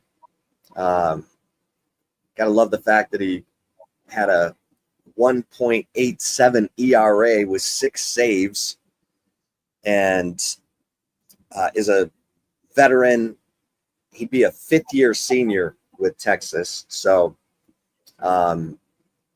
Texas baseball, that's their latest addition. Of course, they added outfielder Aiden Robbins from Seton Hall, a rising junior who batted .422 last year with Seton Hall. But Seton Hall doesn't win a bunch of games. Now, Western Kentucky did go to the NCAA regionals, lost to Ole Miss. So Cal Higgins is a guy who's got some NCAA postseason experience. I think this is a good pickup. We know Schlossnagle likes the power arms, and that's what Cal Higgins is. He's a big, intimidating guy. He's going to throw a bunch of heat. And we know that Jim Schlossnagle wants to fill his bullpen with some of those guys, wants to be able to go to a power pitcher whenever he wants out of his bullpen. Because I do think, I think Dylan Volantis, the praying mantis, Volantis, I think you got to move him into the starting rotation next year. He's just too good. And Schloss said that. He said he's going to be a starter for us. We just need him in this closer role right now because we play in a league where we got to protect some one-run leads and have a guy who's fearless coming in. I think it's going to be really interesting to watch how the pitching dynamic changes from this season to next season for Jim Schlossnagle. We're getting a question from Joe K. How many batters did Cal Higgins hit? Yo, that's a good question, man, because this 2025 team, when you get in the hundreds, that ain't good. That was rough. Yeah, Max Wiener, you're a great coach, bro. We got to get that corrected. That was rough. Okay, here's the answer. Gonna give you the answer. Cal Higgins, how many hit batters? 5. 5. Not the most on his own team. Only 5. So there you go. I guess that's a plus. Take that as a plus. What you mean? Right. I mean, yeah. Texas baseball, way too many hit batters. Hell, they had 5 in a game this year. Texas. It's comical now. I mean, now that's the first question fans want to know if Texas signs a pitcher. How many damn batters did he hit? How many free passes is he going to give away? by plunking guys. So Texas 103. 103. Texas baseball had 103 times that they hit batters with pitches and issued a free pass. So let's see who led the team in that category. Luke Harrison hit 21 batters. Damn, Luke. Ruger hit 11. Jason Flores, the freshman, hit 14. Cade Bing hit 9. Dre Duplantier hit 8. Jared Spencer hit 7. And then Grayson Saunier hit 6. So, yeah. And Max Grubbs hit 5. And Dylan Volantis hit 4. So, yeah. So, like, 4 or 5 seems to be like an acceptable number for an entire season.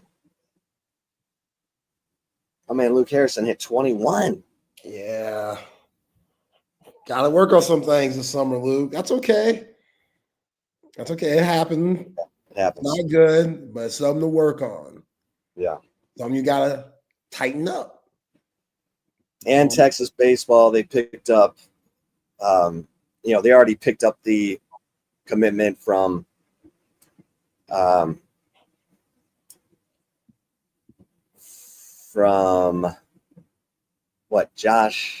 Luke Dotson, the left-handed pitcher from Mississippi State, who's also 6'4" and 210 pounds. So,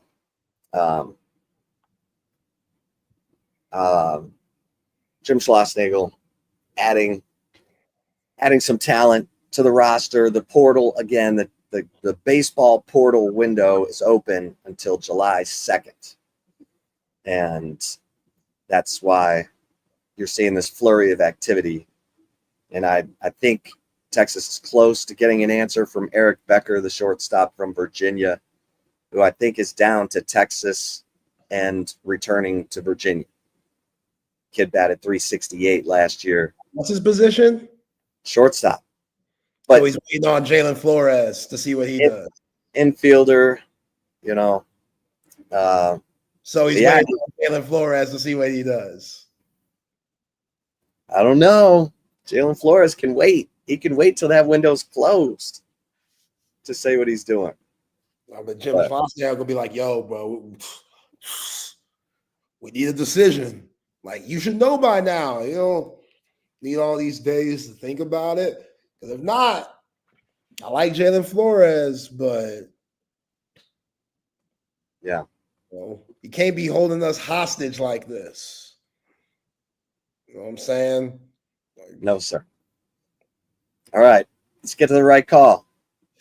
Let's get it. Terrific chip shot in the Winnebago. Gotta love that. But for the right call, gotta give a shout out to Covert Bee Cave. It is Friday. Some of y'all carless. That's okay. Change that. Go to Covert Bee Cave. Get hooked up. New pre-owned vehicles from the best family group of automotive dealerships in the greater Austin area. Covert Bee Cave is the best. 7 terrific brands to choose from: Buick, GMC, Ram, Jeep, Dodge, Chrysler, and Cadillac. Love our Covert Bee Cave vehicle, our Buick Encore GX. It is absolutely amazing. It's beautiful. It's a perfect size for our little family, my wife, myself, and Champ. Champ loves it. Your dog could love it too, or whatever animal that you got. Cats, some of y'all probably got lizards and other disgusting creatures and stuff. That's cool. Any car could fit that at Covert Bee Cave. So check out their website, covertbeecave.com. See all the latest specials and inventory. Nobody beats a Covert deal. Not now, not ever. All right, Chip. So the new college football video game is going to come out in a couple of weeks. I think July 10th is the release date. So until that, you see different snippets and just different information on the game. and how it's going to be. And a big part of the game is the player rankings. It's a big part in every sports video game. Players, they love video games. So their ranking means a lot. It says a lot about where you stand amongst your peers in whatever profession or whatever sport that you're playing in. Madden, folks go crazy in the NFL, 2K, folks go crazy in the NBA, and now college football 26, you get the same thing. So we got a few Texas players where we know their rankings. I'm going to ask you, Chip Brown, which Texas player on this 2025 football team do you think has the highest rating? Let's see if you're right or not. Oh, I'll just go with the hype. It probably should be Anthony Hill. Nice. Well done. You're absolutely right. Okay. You're absolutely right. What about the next best? That might have been too easy. I was going to say, with the hype, it's probably Arch Manning. No, it's not. Colin Simmons. Colin Simmons, yeah. So Ant Hill's coming in at a 95. It's best out of 99. They don't do 100. No one is 100. Can't be perfect. So the best is always a 99. Ant Hill's a 95. Colin Simmons is a 93. Now, the next best, who's third on this list, is a little surprising to me. It might not be surprising to you and y'all, our listeners. Malik Muhammad at 92 is the third best player on the team, according to EA Sports and the college football rating. You said that with a tone in your voice that said they must not have seen the Clemson game.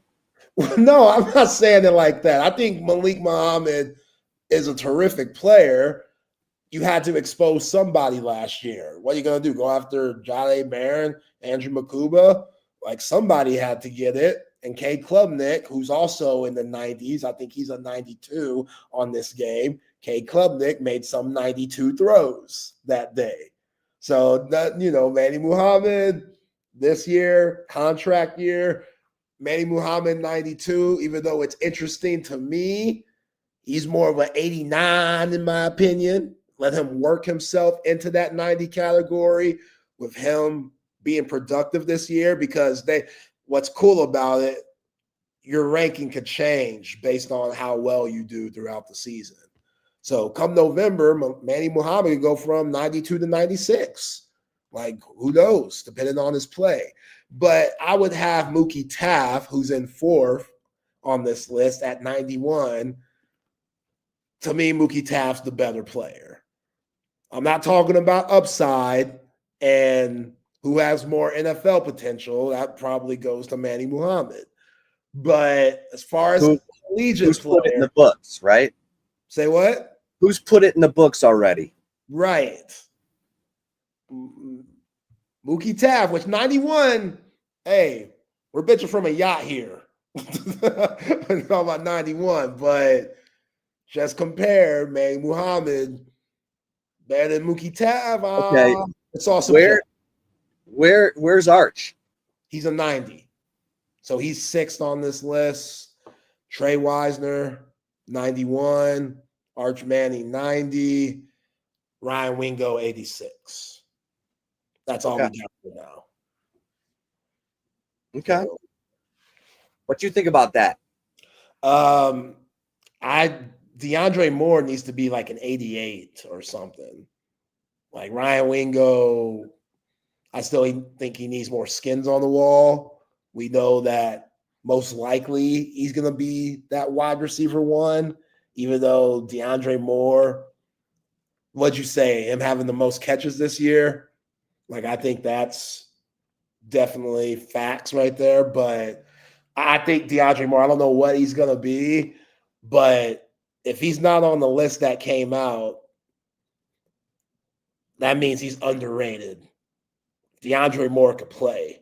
DeAndre Moore is going to surprise a lot of people this year on how good he is and what he means for this program. So, yeah, other than that, the list is fine. Like Manny Muhammad, over Mookie Tav, that's probably the only thing that I would switch. I would switch their ratings.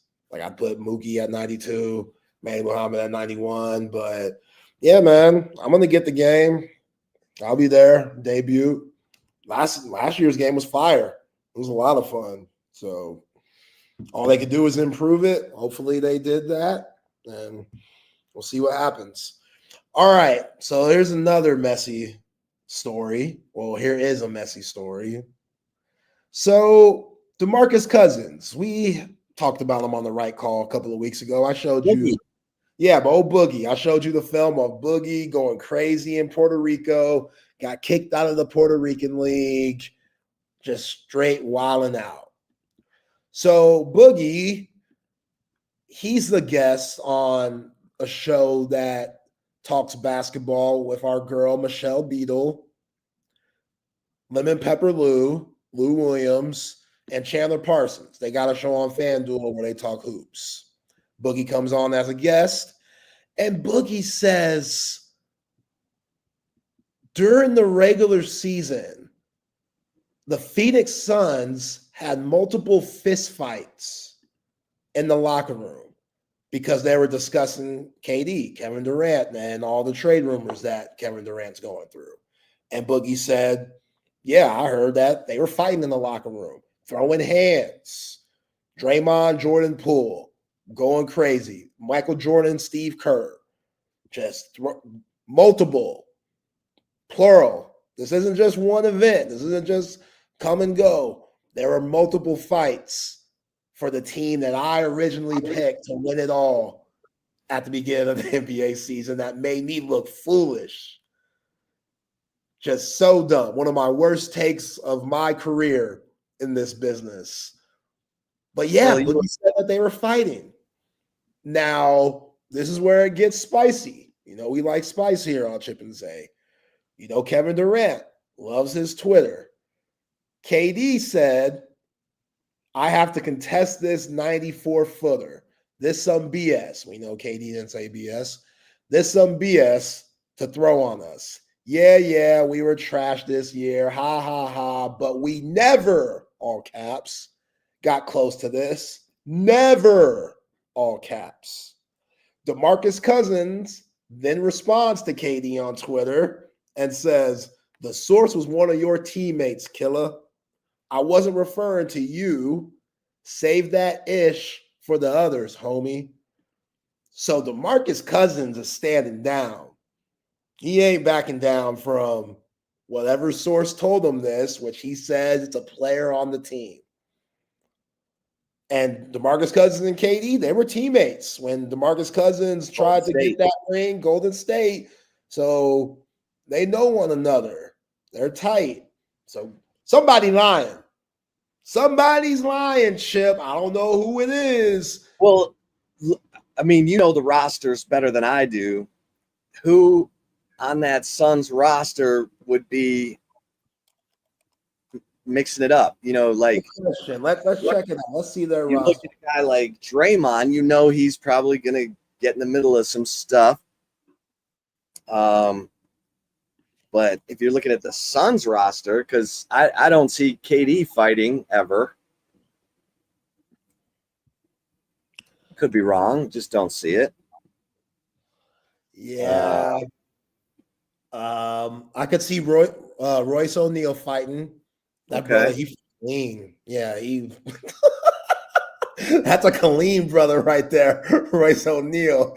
That dude, yeah, he'd probably be down to squabble.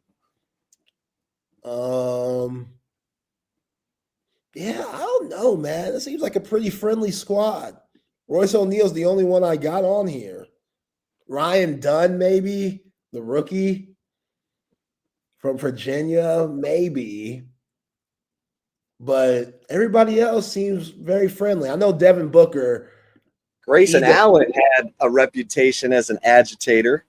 True, but At Duke. He was just dirty. He don't really want no smoke. He's just dirty. And Devin Booker, that's one. Devin Booker, I could see him fighting somebody, but he's so light skinned. Like that mark will come up. He'd be bruised a little bit, right?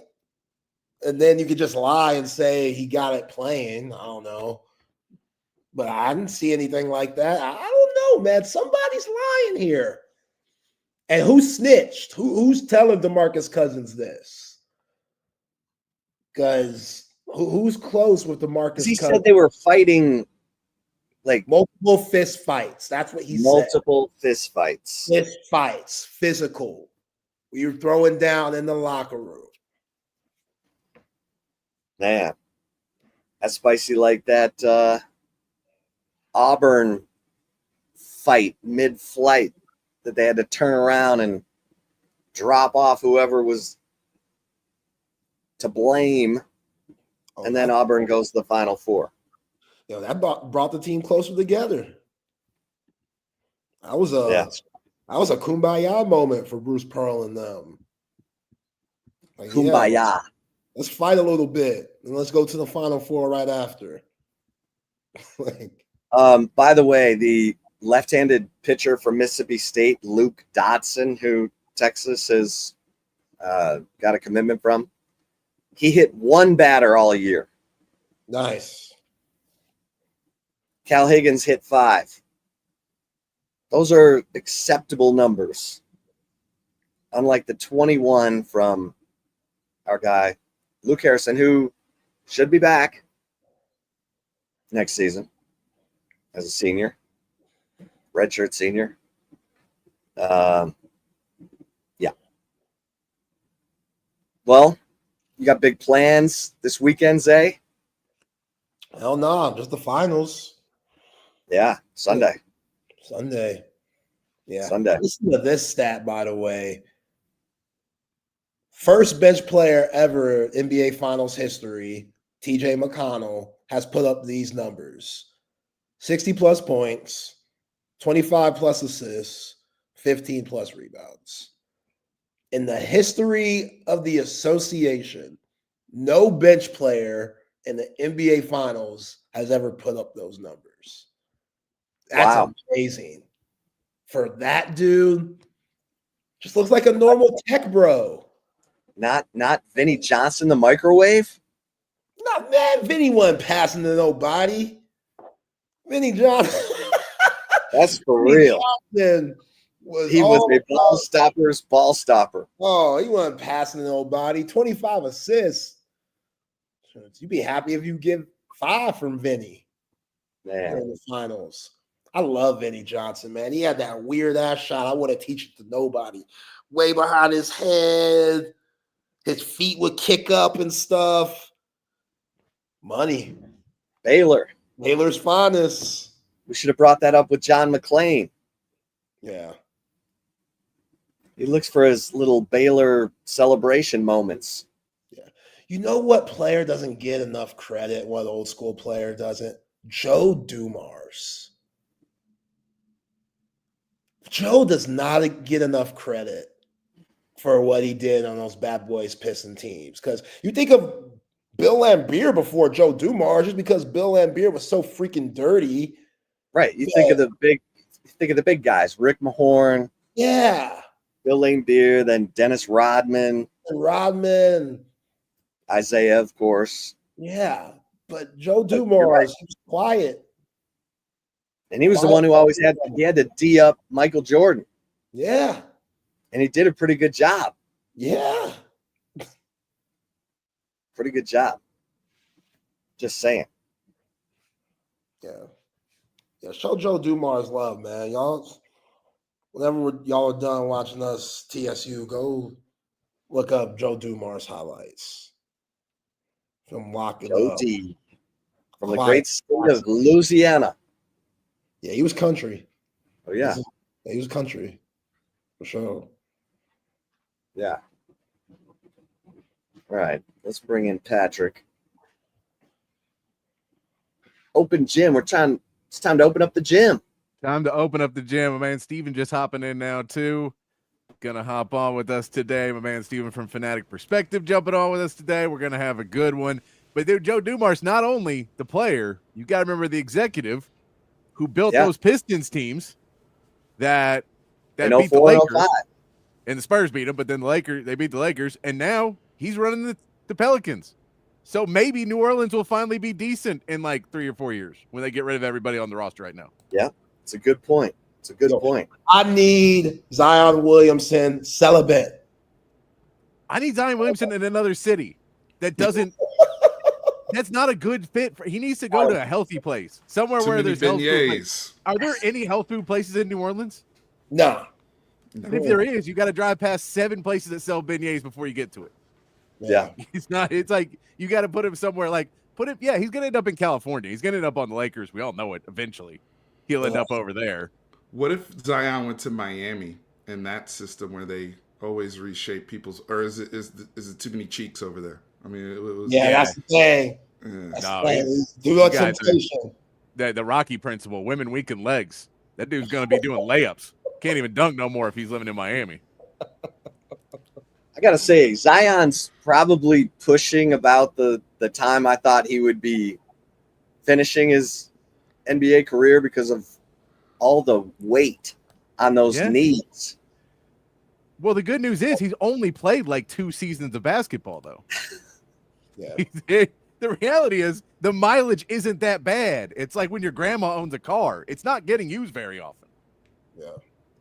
I figured he'd start bouncing around the league right about now, but he's about to, because Joe Dumars is there, and I think that he is taking every phone call he gets right now.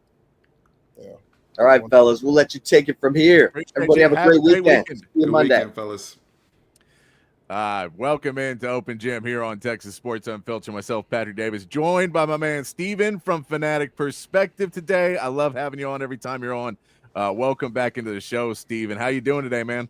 I'm doing well. Thanks for having me on, Patrick. It's always good to be here in the Open Gym. I know we've got a fun slate to talk about. It seems like whenever I come here, there's always a Game 7 to prep for. And boy, do we have it. We have it. We have it for sure, man. I'm excited for a Game 7. Do you have any plans for the weekend? Any plans for a Game 7 yet? Or are you just playing it by ear so far? Well, right now, I have a buddy out there, Mike Smeehausen, we call him Smee. He is a huge Pacers fan, and we have just been watching him have this out-of-body experience in our friend group. It has been remarkable to watch. I don't know how he's going to make it to Sunday, so my weekend is just going to be checking in on my buddy, making sure he's alive, he's hydrated, ready to go, make sure he has his knee brace.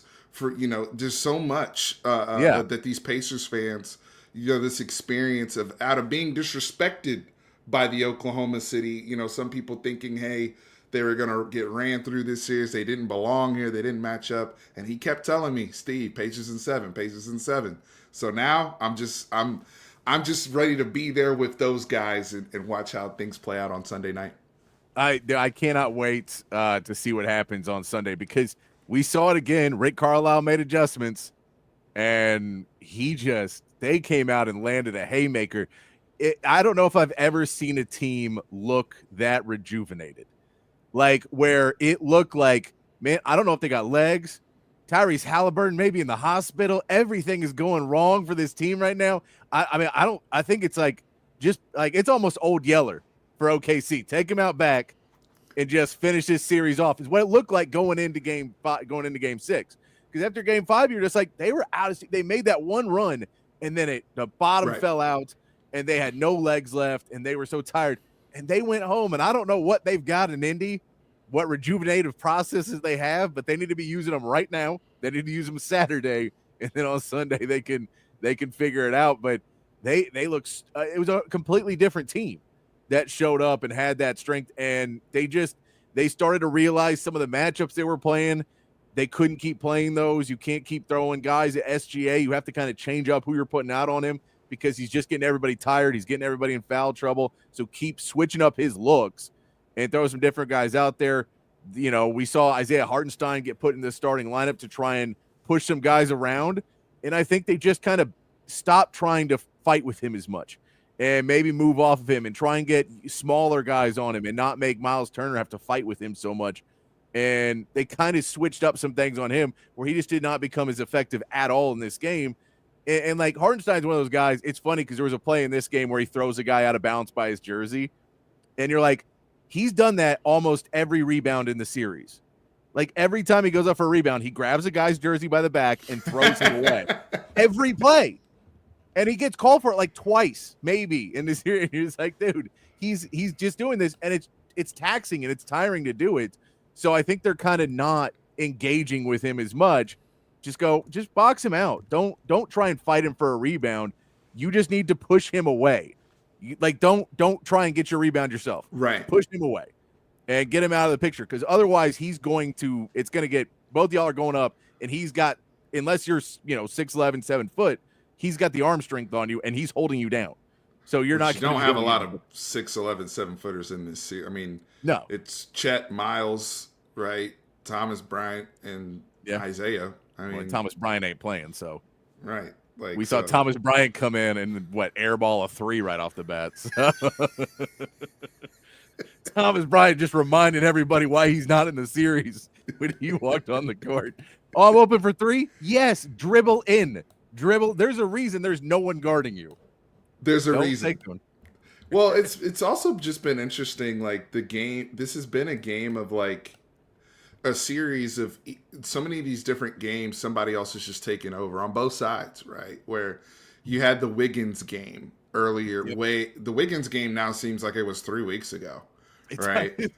Like then you had the Matherin game, the good Matherin game. You had the good Matherin game. You had the bad Matherin game. Yep.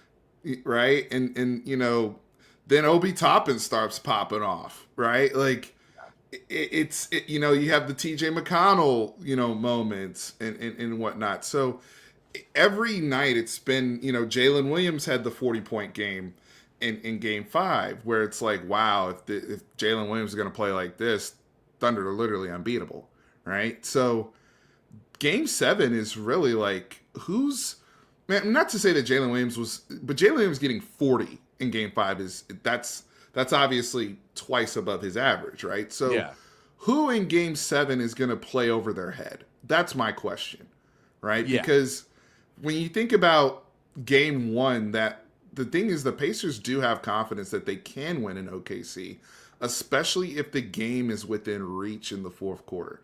If I'm the Pacers, that's my goal, because OKC clearly has juggernaut mentality. They want to front run, they want to get up on you, and they want to blow you out. This is a team that's blown out more teams than anybody else in NBA history in one season. That's what they want to do.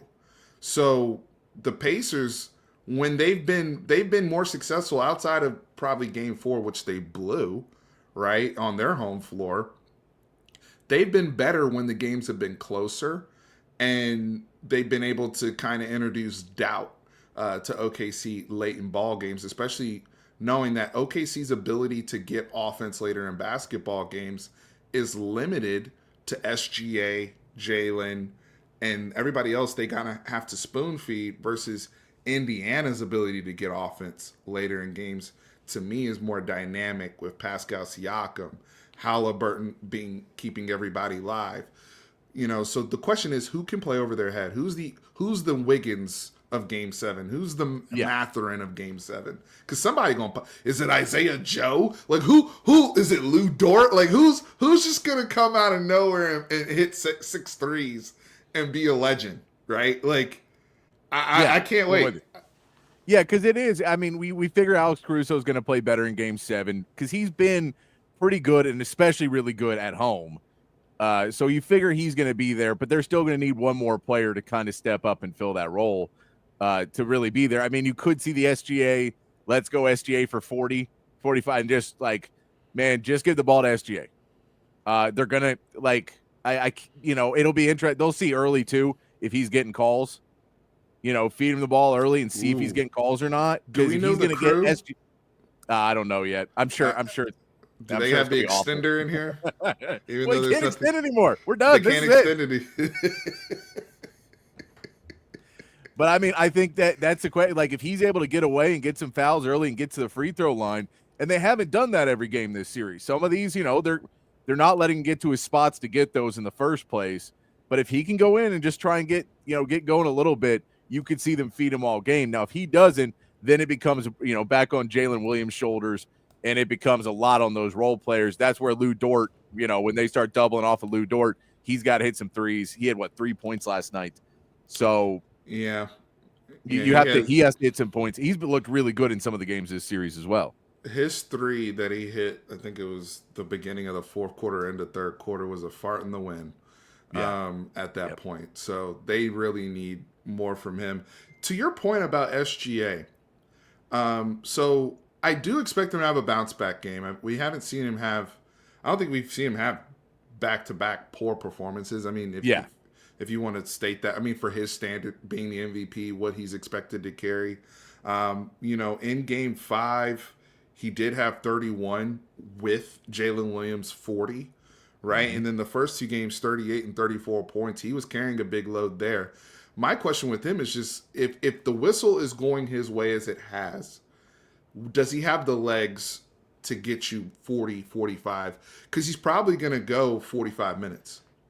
Right. Yeah. I don't see him taking, that's the other thing. The rotations, guys, I mean, it's the last game of the year. He's going to be on the floor 45 minutes. That's how these game 7s in the NBA Finals typically have gone. But the leg thing, which is another reason why OKC wants to front run and blow these dudes out, right? And just leave, like they did with Denver in their game 7, where they just jumped all over Denver early. Aaron Gordon's hobbling around. They really just didn't have a chance. You kind of knew in the second quarter this game's over. I think that's what OKC is going to try to do. And can Indiana survive that, right? Yeah, that was funny last night too, because there was a point where OKC tried to push it back a little bit there going in the fourth, and you realize you were like, oh, Indy's kind of screwed. Tyrese Haliburton can't come back in now.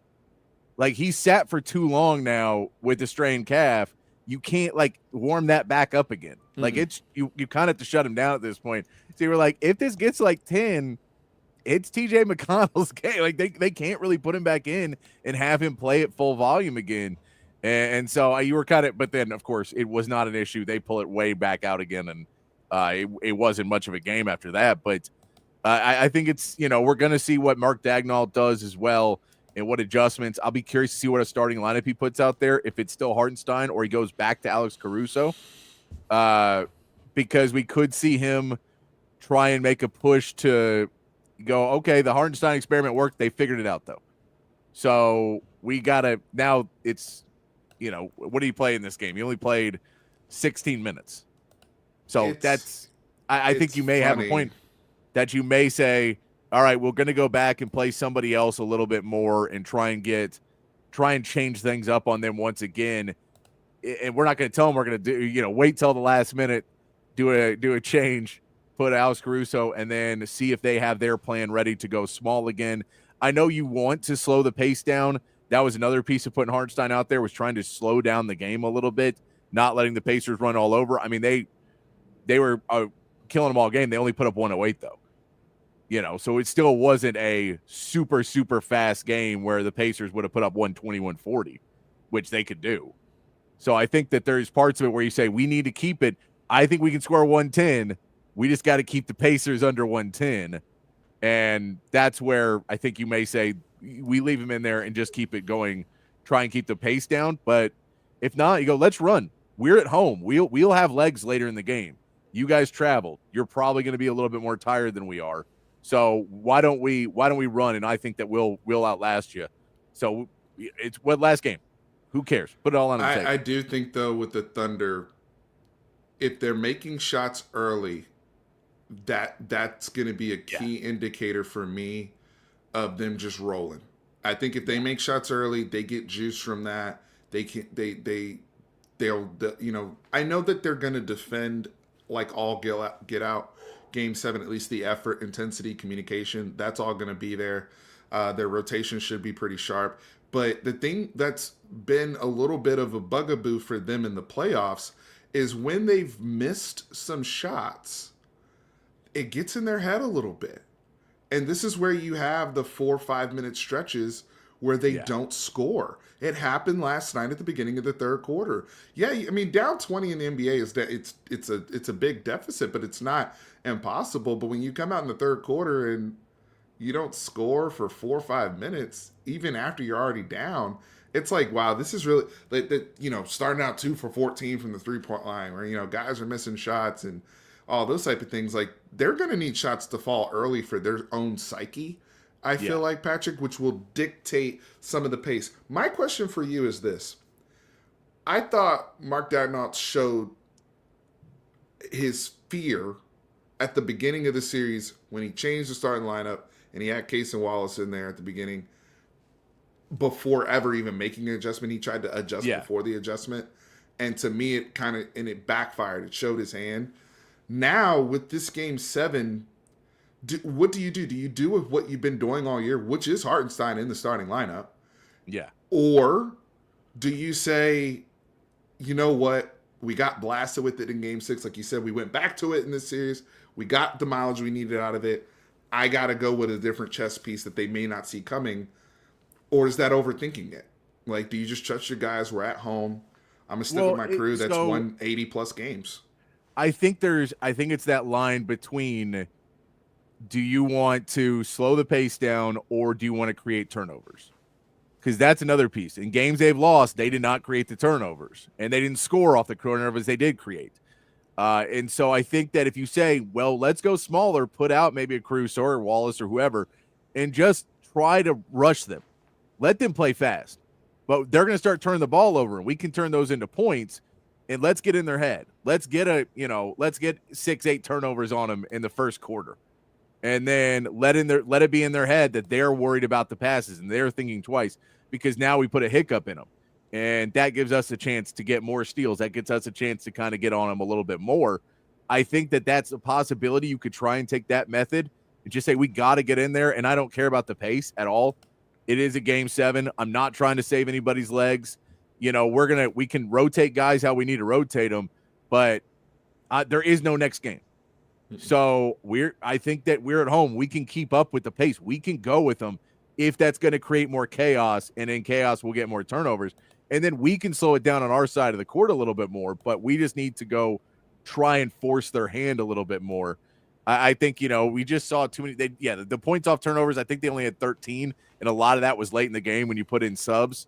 So it really just wasn't a huge issue for them. But overall, I don't know if you didn't really have the rebounding edge as much last night. You didn't really have much with Hartenstein in there. I think he still can come in and give you some minutes, but I don't know if I put him in the starting lineup, because I think I do try and change things up on him and say, I get what worked, and I think it may work again for us, but we have to adjust to what your latest adjustment was, which was, trying to switch up on your defense on SGA. And if you slow down SGA, we really need other guys to step up. And how we're going to do that is off turnovers. And that's what our real strength is our defense, and get it going. So I don't know. If I'm Daigneault, I may go smaller just to try and create havoc. I understand that from adjustment to the adjustment. I think regardless of where you side on this, I mean, before we actually see the game, whatnot, I think you can justify either way. Honestly, exactly. It's just really, at the end of the day, I think you got to have a gut feel of, these teams. You guys have scouted and played against each other now 6 times. At some point, you got to know what you're going to get also from your guys at home and what you're comfortable with. What I want to kind of bring up to you, Patrick, is the non-negotiables. And for OKC, the non-negotiable is Chet Holmgren has to get back. Like, the allegations are back up on Chet, folks. Let's just be honest. 4 points last night. And 6 rebounds. 6 rebounds. Even the game they won, game 5, I don't think he was double digits even in game 5. I think he only had 9 points in game 5. Yeah. So you're talking about 13 points in the last 2 games from a guy who, people were trying to tell me 2 years ago was better than Wemby. Knock it off, okay? The allegations are back up on Chet Holmgren, okay? Yeah. So that, to me, is a non-negotiable And I'm not saying he has to necessarily mandatory shoot the ball well, but he's got to make his presence felt, Patrick. He's got to score. He's got to be a lob threat. He's got to get points in transition. And he's going to need to get himself to the free throw line and maybe get Miles Turner into some trouble. Miles Turner's not scoring the ball well either. I think he only had 3 points. But defensively, if he's going to play Chet to a stalemate, that's advantage Indiana. Yeah. Period. Right? Yeah. Because that can't happen. That's a non-negotiable. Chet has to outplay and win his matchup. Yeah. And get over this Miles Turner's kind of bullying him a little bit. And because that's the thing is you talk about Chet Holmgren shooting. You're like, I don't want you shooting jump shots. I want you going to the basket. You're the tallest guy on the court. I get they're going to try and pick, strike the ball away and swipe at you. You got to go in strong and try and get to the free throw line or get easy dunks, easy layups. You're a big man. You have enough of a first step to get around somebody because your legs are long enough. Just take that, try and get somebody on your side, and go to the basket and get in there. But he's taking those threes, which they're kind of letting him do to an extent, to shoot himself out of the game. He's 0 for 3 last night. And I know that that's a game that he'd love to be. You love to be the guy who can sit out there and just nail the threes and it doesn't matter. And you don't have to play the physical game and go inside. And, we saw every time he hits the floor, it's part that he's gassed and part that he does not like hitting the floor. There's certain players that live on creating contact and hitting the floor, and they're all about it. Every time Chet Holmgren goes down, he goes down like a sack of potatoes and then lays on the ground for as long as he possibly can before getting back up. And you just go, man, you got to be tougher than that, especially in a Game 7 in the NBA Finals. That's where you have to step up and say, I don't care. Let me go right at Miles Turner. Let me go right at whoever's going to be guarding me and try and put them on their heels as I go to the bucket and realize that my shot getting blocked is not that likely. Put it up off the glass early and you're good. He's one of the guys I'm talking about and one of the main culprits of what I mean when I say if the shot's not falling early, they mentally become, smaller just on their own. Chet Holmgren in this series thus far is shooting 11% from 3. 11. He's shooting 35% from the field. Now he's 95% from the free throw line, but that's not good enough for a player of his caliber. For doing what you're supposed to do. Right. I mean, you're averaging now, the rebounding's been solid. He's at 9 rebounds, which is right at his average, a little bit above his average. But he's at 11 points per game in this series, and he's been below double digits in Game 5 and Game 6. That can't cut it. This is look, I'm going to say it right now with the allegations up. This is the biggest game of his young career thus far, without a doubt. This is the biggest game of most of these guys' career. Pretty much everybody on the floor. I don't know anybody who's had a bigger game. Outside of maybe Siakam, everybody else, this is the biggest game. Siakam wasn't as important in that game. That's true on Toronto, but back in 2019, I agree. Yeah. So, but for Chet, I just look at for your own legacy and your own sake mentally, win or lose, you got to play well. But dude, you got to go. You can't go out like this. You can't go out like 0 for 6 from 3, 1 from 9 from the field. You're playing 24, 25 minutes last night, 4 points. You're not making your presence felt. That doesn't help pick up the load when SGA is, not getting 35. Help me. Help me. Well, and I mean, and if you want to go into this is your big 3, you need to be part of it because right now it's a big 2. And that becomes a lot harder. Right. Jalen Williams has, for the most, done his part. I mean, this 100%. Is not on him. This is not on him at all. No, but Chet, when they're letting you shoot some threes, when they're pushing you out and you're not attacking, in all reality, I get you can hit threes. You're not hitting them right now. When you have space at the 3-point line, you need to attack and put these guys on heels and go back at them. And the part on the flip of it too is he's getting taken out of plays because Miles Turner or whoever else will just sit back and sit at the 3-point line or move back out and clear the paint, and he can't be the rim protector that he wants to be either because he's getting pulled out a little bit more. So he didn't have any blocks last night either, and so now if you're really taking him out where he's not necessarily affecting shots at the level that he needs to at the rate he needs to on the defensive end, and he's not affecting it offensively because he could still be a very big factor in the series playing defense. Yes. And I mean, yes, you can say Miles Turner isn't doing much, but they're not running the offense through Miles Turner. So no, and Miles Turner's primary objective is what we've seen from Chet, right? Is to slow that down. Like I said, yeah, if I'm getting a stalemate, if I'm Carlisle, yeah, Miles typically averages around 14, somewhere 13, 14, 15 points. But even if his scoring is down or he's not hitting his shots, as long as I'm getting defensive effort and he's holding Chet at bay, that's one of their big guys. Indiana gets points from all over, including the bench. Like they're going to get scoring from everywhere. They got 20 points from Obi Toppin last night. They're going to get points from Matthew. They're going to get points from Neesmith. They're going to get points from Hal. Like they spread the wealth way more scoring wise and shot wise. Not to say that OKC does not share. I just want to make that clear, right? But in terms of on the daily, that's how the Pacers move, right? Whereas OKC, yeah, they have a little bit more responsibility load on Jalen Williams, on SGA, and Chet Holmgren. He has to get your average. Give me your 15-9, brother. At bare minimum, give me your 15-9. Yeah. This 4-point, no threes, no 2 field goals in 30 minutes of the game. That's unacceptable. No, there's no way you can look at that and believe in anything that was not just it's him just completely falling out of a game and falling into that category of not being a superstar that we talk about. Superstars play well on the road. Superstars play well everywhere. And role players and everybody else, you understand on road games, those guys maybe won't step up in the same way. Maybe those guys will have a little bit more trouble with it. And you expect that. And that's on both sides, both teams. Indy understands Tyrese Halliburton and Pascal Siakam are supposed to show up on the road.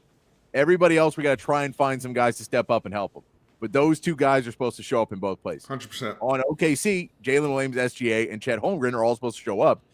We've seen Tyrese Halliburton disappear. Part of that was injury. But it still was, even with injury, pretty unacceptable how bad he played in game 5. So I think that there's a point in there where we can say there's suspect on both, but this game 7, I think you're saying is right, is very defining for both of them. If Tyrese Halliburton, even if he's injured, even if the calf strain got worse after last night, even if everything else, and he's just trying to will his way to play, and he puts up under 10 points when they lose, man, I can't, you're still not there yet. You may get there, but you ain't there now. You're not a superstar right now because you got shut down. And for Chet Holmgren, if he goes out and they lose and he has another game where he has under his average of rebounds and under his average of points and just isn't really that factor, it falls into Chet, you're not there yet. You need to go back to the drawing board. You need to, really start working. And again, Chet's also younger than Tyrese Halliburton. Chet, we can talk about Chet and Wimby are on the same trajectory, and we'll get into trade rumors in a minute, but that's what he keeps saying is Chet right now is not Chet's, bottom tier all-star right now. That's around where Chet is low tier all-star. Guy who's coming in third rotation in the all-star game. Where he's at, that's his peak right now. He's not an all-NBA right now. Yeah. But his progression should be in 2 or 3 years that he starts to get into, okay, now you're competing for the starting job in the All-Star game, and now you're all NBA, and now you're those are the progressions you want to get to. But these are huge learning moments for him of, are you going to be the guy who can come out and be in these games, or are you going to be somebody that everyone knows mentally doesn't quite have it and maybe can shy away when you get punked? We're Spurs fans. I mean, we saw this with a young Kawhi Leonard, right? When we needed it, I mean, not only that, he flourished on this stage in a complimentary role as a younger player who was we all knew he was very talented. Now, was he the second pick in the draft and had the expectations of Chet at that time? No. But we knew how talented Kawhi was after his rookie year, right? I mean, but in the finals, he exceeded. He became the guy. You know what I mean? And so And he did it on both ends of the court, right? And so to your point about Chet, even if you need to get going defensively to get yourself going, I mean, the comment there from Rodney, I think a lot of this stuff for these young players is mental, where he said Miles Turner's no jumping ass blocked Chet's shot. That happened, it was game 3. Yeah, I mean, Miles had 2 blocks last night, so. He had 2 blocks last night, but it was like, I just distinctly remember like when the fall off happened for Chet was like around game 3, where he had those back-to-back blocks in like one sequence on Chet. I guarantee you, I don't think Chet's ever had outside of Wemby is a different story because of he's Wemby. Yeah. I don't think another human being has done that to Chet in his life, to where he faced that, right? Like, it's like, what? Yeah. I can't even get the ball up now? Like, are you serious? And I think that's really played a toll on him mentally in this series. But going to Halliburton, I want to go to what you were talking about. The discourse on Tyrese Halliburton has been fascinating this playoffs across the Twitter sphere, across social media, across the media itself. I do think for him, it's just the assertiveness. You know where he's... The injury, yeah, and he may not be... it's just like you just want to see a warrior go out on his sword, essentially, is where I'm going. I think the games that have frustrated with Tyrese is when he's come off a big game where he's had 32 points, no turnovers, 15 assists, and then the next game it's like, dude, you have 4 field goal attempts and it's like the fourth quarter. What's going on? Yeah, exactly. You're not even. Are you engaged, or you're almost too passive? I think for us, it's just like, yeah, man, like last game, everything on the table, just that assertiveness. You know, you're trying to will your team. As long as I think people see that, I think he leaves this playoffs and this series, regardless, net positive for his career. Yeah, I think that's kind of, the assertiveness is the perfect word, because it is. I get you can't be doing a ton when you're getting picked up at half court, physically being touched at half court. I get it's going to be rough for you to get going. What you need to do is get the ball into the offense and then get some other guys to run some screens for you, and then get the ball attacking, moving, and getting the ball passed to you while you're attacking, and put someone on your hip. Put somebody, try and make them have to rotate and switch, or have someone fighting through screens. Those are the types of things that you have to do to get that ball back. You go back to one of the greats of this generation, Steph Curry, and you watch Steph Curry, and if you just watch him in a play where he kicks the ball over and you're like, oh, they're trying to get the ball to Klay Thompson, and they're not. They're using Klay as a distraction while Steph Curry goes through 4 screens, running around the court like 3 times, and then pops out and hits a 3. And so for Tyrese Halliburton, it's like, you just have to move more. And I get you get tired. I get all those things. But at a certain point, you have to start moving around without the basketball and trying to get yourself in a space and then get the ball back.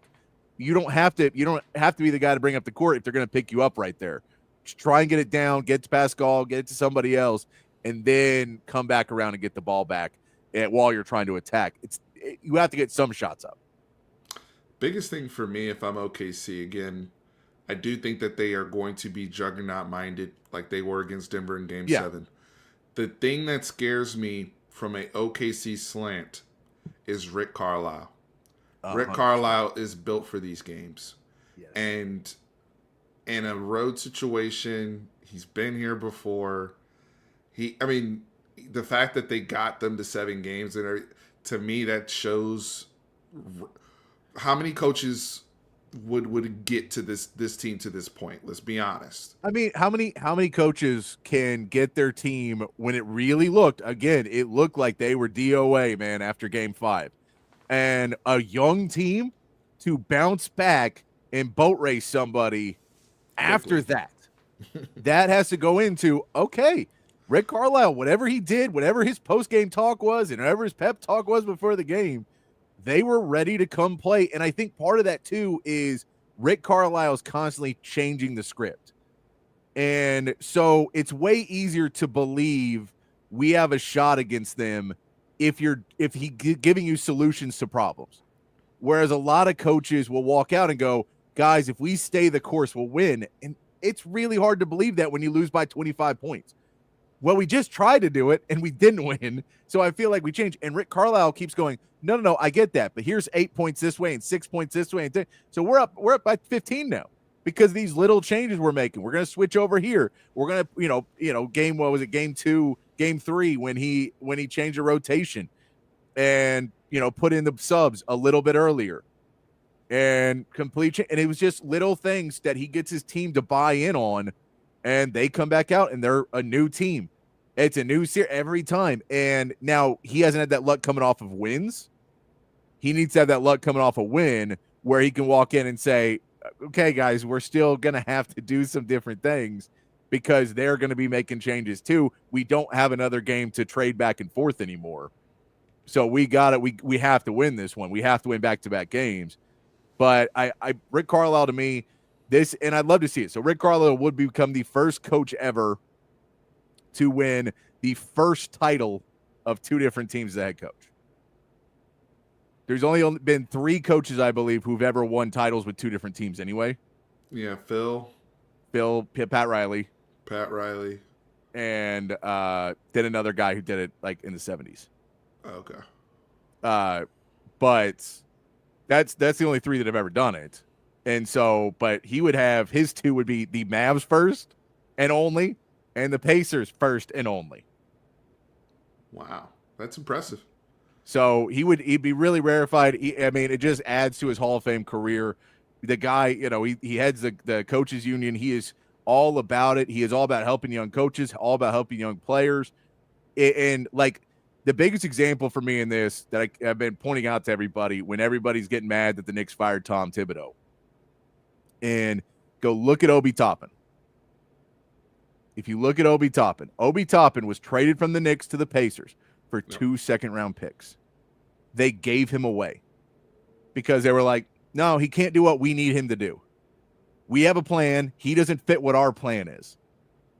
And now he's helping win games in the NBA Finals, beats you. And Tom Thibodeau, they go, dude, why are you not Rick Carlisle, who takes Obi Toppin and says, you can't do this and this, but I can find things that you can do for us, and you can still be a very contributing factor to our team. And that's what these GMs and these owners are looking for right now is I don't care about you taking a $40 million player and making him worth $40 million. I'm paying him that money because he's supposed to be worth it. Right. I need you to give me a $5-10 million player that's playing like a $20-30 million player. And Rick Carlisle does that as well as anybody. And, when you look back at that Mavs and you're like, who is a third guy? Jason Terry? Like, no disrespect to Jason Terry, but when you're like the big 3 is Dirk Nowitzki, Jason Kidd, and Jason Terry versus LeBron, D. Wade, and Chris Bosh, something stands out in that. Right. So I think that like he just buy gets into the roles too, right? Yeah, exactly. Tyson Chandler becomes a defensive anchor on that team. Yeah. The perimeter, everybody else that they really had are on that squad, the Deshaun Stevensons, the Siak, like those are 3-and-D, guys are shooters. Jason Kidd buying into an off-ball role. Like he has the same thing with Nembhard and Halliburton coexisting in the same backcourt. Yes. The usage of Mathurin and Neesmith to try to find the hot hand between the two. Whoever's got it going that night, right? Those are who will run some sets for. McConnell's pace when he comes into the game, I think, is key because he plays point guard totally differently from the way Tyrese Halliburton plays point guard, which means now if I'm Dagno, I got to prep for 2 different offenses whenever they're in the game. Because McConnell's taking the ball and he's going 0 to 90 like this, right? He's getting paint touches, he's getting downhill, and or he's running quick screen and roll with Siakam or something like that. But he's going mock speed, and Halliburton's runs, but at a whole different type of pace and nuance, and so that's been a difficult thing for the Thunder to navigate, and I think it's really messed them up defensively. This team that had some really kind of historic defensive metrics at times this year that Indiana has been able to exploit, Patrick. So, oh yeah, no, it's been a lot of fun. And by the way, TJ McConnell, we all say Sean Miller's boy. It's the one you got. It's the way you want to try and play like a Texas this year. A lot of TJ McConnells out there. We got my man Tremont Mark out here trying to lead the way That's good. I don't know. I do not know if Tremont Mark has TJ McConnell in him. I don't know if he's got that. He may be a little too cool for that. It's gonna be You interesting need, first now year. Kendall Weaver maybe he could jump out of the gym if TJ McConnell with jumps with some ups there is. But that dude will dive on the floor. That dude will be flying around the court for you trying to beat TJ McConnell. Shout out to Weaver. So no, but I mean, at the end of the day, I like the coaching clearly goes to Rick Carlisle. Mike Dagnall's done a really good job, but it's Rick Carlisle, and you know he's up there with very few coaches in the NBA you would say can out coach him, and you'd be really worried of making adjustments and getting guys to play at the highest level. I think that you know there's very few guys you would put above him on that list in the NBA right now. So. This is it. At the end of the day, it's really, I think you said at the very beginning, and that's the reality of it. Who steps up?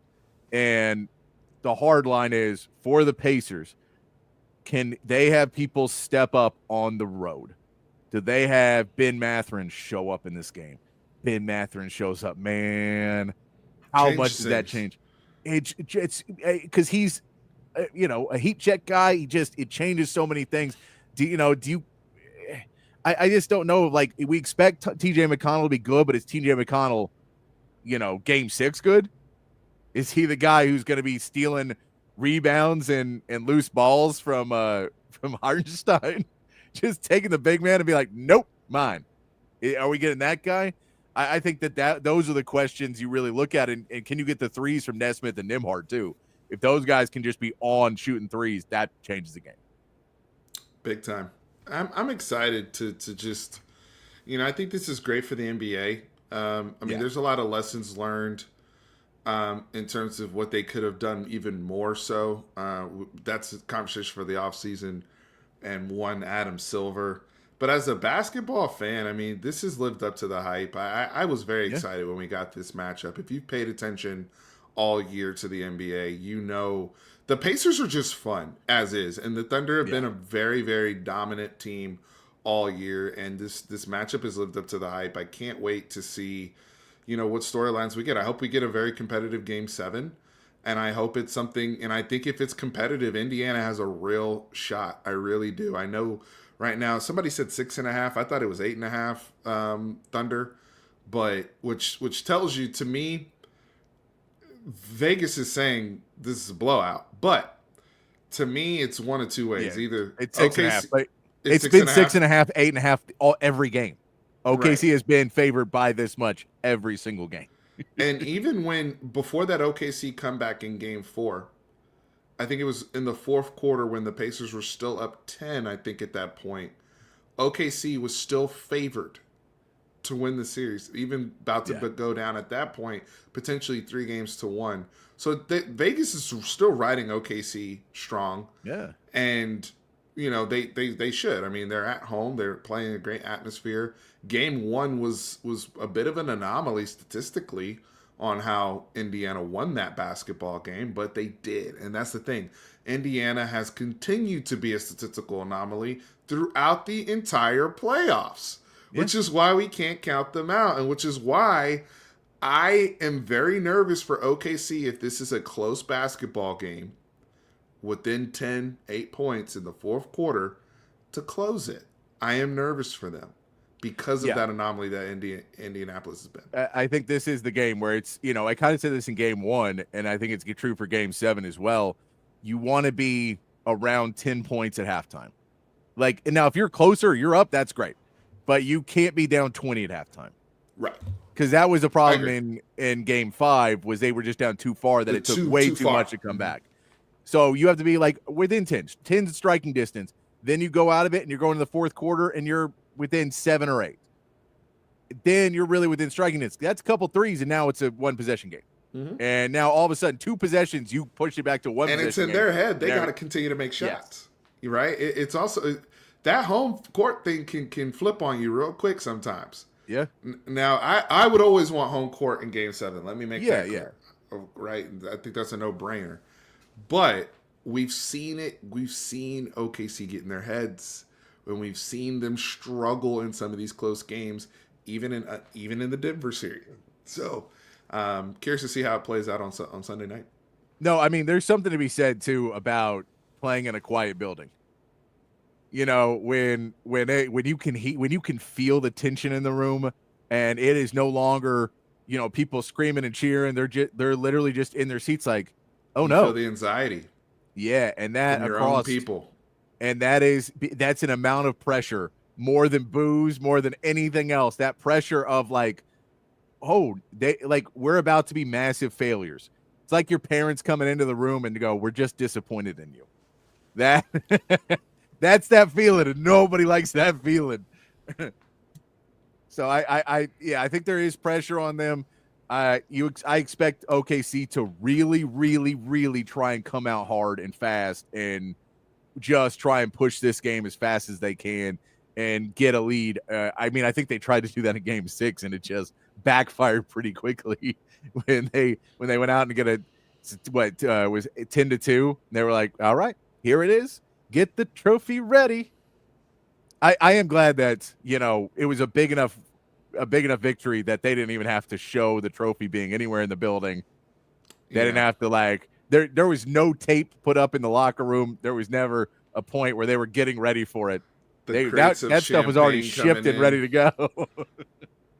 You know, the confetti, all that. Like, yeah, I mean, the sometimes though that embarrassment, I mean, it could work the other way. I mean, that helped us in 05 when we dropped the game at home. Remember, that was when it was 2-3-2 against Detroit. We were just talking about Detroit, but we dropped Game 6 after the Ori's Game 5 winner, and we went to Game 7.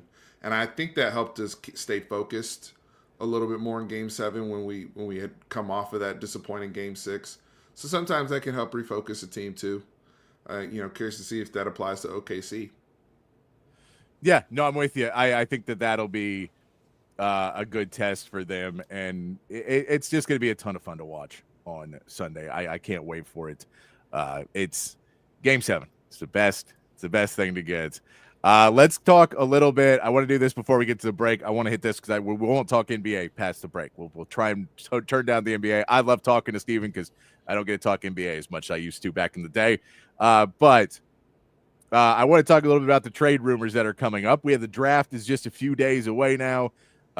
It seems like things are starting to line up a little bit more. We're starting to see that, you know, the conversations of trade downs and trade ups. There may still be some trades, but it feels like 1 and 2 are definitely already set now. And now it comes down to Daryl Morey and see if Daryl Morey decides to do anything crazy. Man, it's Daryl Morey, so who knows what he'll end up doing. But the big one, of course, we know the Giannis sweepstakes seems like it is over. It feels like the Giannis sweepstakes because it has definitely not happened before the draft at this point. And so it feels like the Giannis sweepstakes has now been kind of quieted. And if it does happen, I think it really now falls into it's something where they've been working with like Toronto or somebody behind the scenes. And they talk to Giannis, and Giannis goes, okay, I'm cool going to Canada.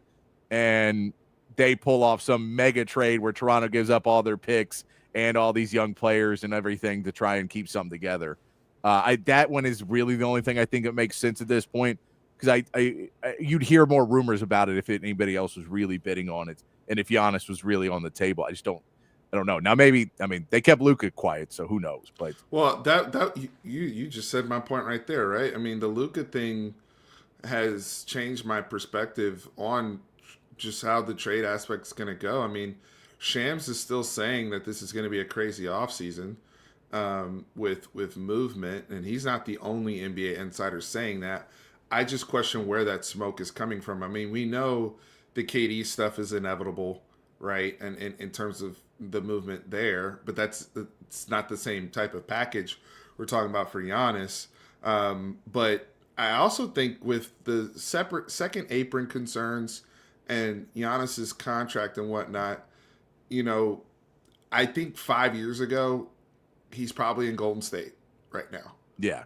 Right, or one of those, either them or Miami, like something would have gotten done, but now everybody's just got this hesitancy with the way things are set up right now. And when you're the Spurs in particular, and I'm glad that the Spurs and Brian Wright are moving the way that they are. We don't have to. Patience is on our side. I mean, this is the kind of the scenario we talked about when I was on a previous episode. Is door number one is just going the OKC route and just keeping your picks and keep building. You're in no rush. You guys do not have to rush my timeline. You have to give me a good deal, not the other way around. No, right? people want to come here. They want to come here. They want to do that. If y'all are talking about us making you a Godfather package that we're gonna really we don't need it, because we'll just wait. Like Giannis and also the Spurs are not close enough, and this is the part that feels like the Spurs are not a player away. Not right now. Not right now. At this moment, no. Given that Godfather and go, we're not a player away. So if the Spurs are not a player away and you give up everything, your timeline is still not, now we go. It is, okay, now we're a playoff team. And giving up a ton to become a playoff team in the West is very, very short-sighted. You have to try and be getting into that finals conversation. And so I think that the Giannis one, there's not any the offers on the table are not going to be big enough. Toronto could give them something really good for it. But I don't know if if he goes to Toronto, he's not winning any sooner than he's winning in Milwaukee. No. So I don't know if that's necessarily. I think they've sold him on the fact of there's nowhere you go where you have a better chance to win in the next 3 years than here. It's basically the same odds. Now, it could be, maybe in a couple of years we'll figure it out. If Dame Lillard doesn't come back at all, or if Dame Lillard is not the same player, maybe that'll hurt it. But Dame Lillard could be back in a year and still giving you some points. We could have some other players added in by then, So I think there's other moves. I think they're going to be trying active in this draft to try and get some draft picks either for next year or for this year, and try and get some more young players they can develop throughout this season while Giannis maybe deals with some back pain or knee pain or whatever. And is not. What about the Knicks? I don't think Giannis is going to be up for any offseason awards next year, postseason awards. I think maybe he won't play for the entire amount of games you have to. Be my early guess for Giannis. What about the Knicks? I mean, like you said, post Thibodeau, do they feel like they've maxed out with that group? They got as far as they possibly could, or they don't. I don't know have what enough? you trade. I don't know what you trade for that, because like this is the other thing with Tom Thibodeau. Like Mikal Bridges is a really good player, and he was a okay role player for the Knicks. Like you degraded the value of OG Anunoby. You degraded the value of Mikal Bridges. I don't think you have like. We know those guys are really good, and they were really good when you got them, and then you just made them into role players. And it was all about Jalen Brunson, who's not touchable. And yes, you give up Cat, but why does Milwaukee want Cat? Yeah, that wouldn't make Like, so that's really the only guy that you're really like, okay, we can build around. Why do you want Cat? That feels like, I need all the draft picks and everything else. I don't know if that really puts you anywhere if you're Milwaukee. Cat in Milwaukee would be nasty. Yeah. I just don't think. I think they've, it feels like Giannis as well has kind of understood the fact of, the only reason I go is, I think the option of let's go and play with Wemby and maybe we can be a dynasty, but the new salary cap and everything is designed to not have dynasties, and especially not for trading for guys who are already making $50 million. Right. That's not how you really create a dynasty in this apron. And you also have to remember trades now are a little bit different as well, because if you're over a certain apron, you can't put salaries together to make the trade work. Right. So like the Kevin Durant trade, Kevin Durant has to come by himself. You can't put another player in that trade to make it work with salaries. That sounds weird, but it's basically the way they try and aggregate. It's a way to try and make them not trade these players all the time somewhat too. So it's just, there's weird different rules about this salary cap and the new CBA that make it a lot harder to make these big trades. Now, we saw Orlando was able to get it done because they sent off a couple guys, and you can aggregate the other way, but you can't take the $50 million and make it 65 so you can get $65 million back. So and then you have to bring in third teams, and it's a whole weird thing in the new CBA, and people are so worried about the aprons too. But it feels like Giannis is going to stay, at least for now. Maybe it changes later in the offseason.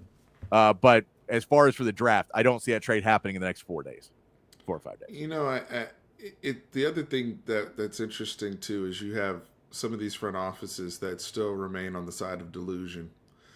which is unfortunate because I tell people all the time, delusion is a disease, folks. And so, Yeah. to me, that is hurting Phoenix right now in their situation, quite frankly. I was totally fine as a Spurs fan doing a deal for KD for the 14th pick, Devin Vassell, Sohan, and Harrison Barnes for KD. You got me. Once they asked for 2 more first-round picks, they also said we want Steph Castle, the number 2. Apparently, at one point they asked for Steph Castle and the number 2. Yeah, that was. And the Spurs, I'm sure, were like, dude, we're changing our phone number. You're blocked. You're not talking to you anymore. Are you kidding me? You have no leverage. Yeah, we're going to the future of our franchise for a guy with 1 year left on his deal. You have no leverage. We're doing you a favor. Dude, I was like, how are they not taking this 14, Sohan, Vassell, and Barnes? What? And y'all are like, we want more picks. Like, all right, bro. I get you want more picks. Then trade Devin Booker. Right. The only guy on your team with any value. But we don't need to tap into our war chest for that. No, just call them back up and show them how many players in NBA history have been as productive in year 18 of their NBA career.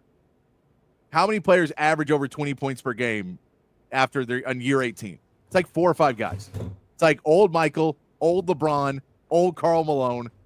Like those guys did it. Kevin Durant could probably still do it. Yeah, he will. I think he'll be there in year 19, and I think Steph Steph will be in there. Year 20. Right. That's the question, because again, the window. Kevin Durant does not make the Spurs a title contender. No. He makes them they would be a playoff team if everybody's healthy and together. But again, they're a playoff team right now. True. They didn't have De'Aaron Fox and Wemby play together. That never happened. They played 5 games together. So they're a playoff team now. Now they're a 7, 8 midseason trade. Yes, true. They're in there. And by the way, we fleeced Sacramento because they had no leverage. So we already did it once. And everyone's like, that's what the Spurs are doing. They go, you can call us again when you have a realistic offer. Right. Until then, we don't need to talk. And that's what it really comes down to. And it's, the whole Spurs thing, I was with you. You're like, 14th pick. We're not talking about the 2nd pick. I don't want to give you the Atlanta pick. That has too much value. I don't want to give you any. I'm not giving you multiple first. I don't want to give you any swaps. And I can give you a pick swap of one of ours. Because in one of ours, not the Minnesota pick swap. No. I will give you one of ours in 2029, 2030, when we're supposed to be one of the best teams in the league. I can give you one of those pick swaps. Because at that point, I don't care anymore. Like that point, we should be already there. So I can give you that pick swap, but you don't want that one. Because it doesn't have the value. Because you know the same thing we do. Right. So I think that's where it really came down to. It doesn't feel like it. The Kevin Durant one right now, everyone is just waiting and saying, here's our offer. And I think Matt Ishbia is looking at it, and for a billionaire to realize he's an idiot, this is why nothing has happened, but it has to happen in the next 4 or 5 days. And so I have theories of what may happen, but it really feels like I don't know. I don't know if it gets done, because I think you could have a stubborn billionaire who just says, I'm not going to lose. Like, it could be a Jerry Jones, where Jerry Jones just will not do things because he feels it's going to be a loss for him. And he just go, why? But take the loss, and it's better than what you're doing. But he could say, no, we'll be better if we run it back than taking one of these offers. I'm like, I don't think that's the case long term, man. That seems silly. So, and you don't want to piss off Kevin Durant on your team, and you're going to lose him for nothing in free agency after this year anyway. So it's pointless. That, by the way, the other part about the Kevin Durant thing you got to realize is he's most likely going to sign a 2-year extension if he goes to a team that he wants to go to. That's kind of part of the deal. And that 2-year extension is like 6 years, 120-something million, or 2 years, 120-something million. Mm-hmm. It's like $60 million a year for his 38 and 39-year-old season. Which is a lot of money. It's a lot of money to pay for that guy. And I get it. I love KD. I think he's a great player. But again, if you're not competing for a title, if he's not a piece away guy, it's not really worth it. And Houston and Minnesota are the only two. And quite frankly, I don't think he helps Minnesota the way they think he does. I think they need a point guard. I think he helps Minnesota more than he helps Houston. I think he helps Houston. I think 100% the Houston trade makes the most sense to me. Like, what was are the they one giving reason up, though? What are they Jalen giving Green up? and Jabari Smith? That's it? I mean, probably a pick, but Jalen Green and Jabari Smith and a pick. Yeah. Okay. Yeah. Yeah, it's not bad. Then that's not a bad trade. No. I was thinking they would have to give up more than that. No, but that's the thing is, again, nobody's offering them anything. So, again, that is what the Houston offer is. And Phoenix goes, well, we don't want Jalen Green. They go, well, tough shit, man. This is what you get. We're not going to have Kevin Durant and Jalen Green on the team. We need to get rid of his contract. So you take Jalen Green, and maybe you can make something out of there in Phoenix. But, he's still not a bad player. He's just not clutch right now. So what do we need in Houston is the one thing they needed. They were a 2 seed in the West last year. Now, what do you go? Well, what we really need is in the fourth quarter, someone who could take over a game. That's right. The Kevin Durant. That is what he is. So he is the perfect thing for what they need. I think, and you're already a 2 seed. You could probably maybe drop to a 3 or 4 seed because he's going to miss some games. But even that, you're still in there with a better team than you had this season going in because it gives you the thing that fixes your team. For Minnesota, I don't know how him and Ant play together. I think it could end up like how Luka and LeBron played together, which was fun sometimes, but most of the time you could stop it pretty easily. Yeah, and pretty redundant. Yeah, I think they need a point guard. Mike Conley sucked. Mike Conley was great for a long, long time. Mike Conley got too old. You need a point guard there. There's a ton of point guards. Go trade for one of those. And you got Rob Dillingham not ready yet over there in Minnesota. Those young guys aren't. Yeah, man, those people so mad at the Spurs for trading him though too. And I think Rob will be fine, but the people are so mad at the Spurs for trading him. Oh, you just gave up a future Hall of Famer for some pick. You're like, guys, I don't think that's what this is. I got like Rob Dillingham, but I think you maybe gave up a future 6th man of the year one year. Yeah, it could be that. But he's a bucket. But that's not a guy who plays guard at the NBA level right now, which means he can't be on the floor. Like not in the playoffs. He can be in the regular season. You don't got to play defense in the regular season. But in a playoff game, yeah. I mean, well, that's also why Reed Shepherd wasn't playing on Houston. Yeah, and he was the 3rd pick in the draft. Too many damn players. Too many damn players on that team. Like that's another reason they can make a trade or two because they just we got to get rid of some of these guys to clear some room for other players to come in and play some minutes. Because we're not there yet. We're just a collection of so many pieces. We need to get in a couple superstars and really take it to the next level. So I think Durant there makes sense, but I don't think it happens because at the end of the day, they're not going to up their offer anymore. They're not going to give up a ton of pieces for it because they understand we're going to be paying him a ton of money. I don't want to necessarily want to give up everything. Like to be competitive, we need him. And why would we want him if we're not trying to win a title? But I mean, we'll see where that one ends up. What Orlando just did for Desmond Bane, I like that they're taking a shot in Orlando. I'm not quite sure it's going to work out the way they want it to. I don't think it puts them ahead of Indy, New York, Boston. I mean Boston next year, but not Boston when they're back and healthy. So I don't know if it puts them there.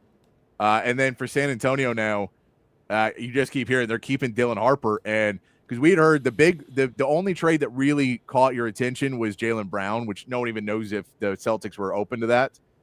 But giving up the number 2 pick to get Jaylen Brown kind of worked where you went, okay, we don't need a guard, and now you're getting a real bona fide guy, finals MVP guy, who come in and give you some real minutes at the small forward position.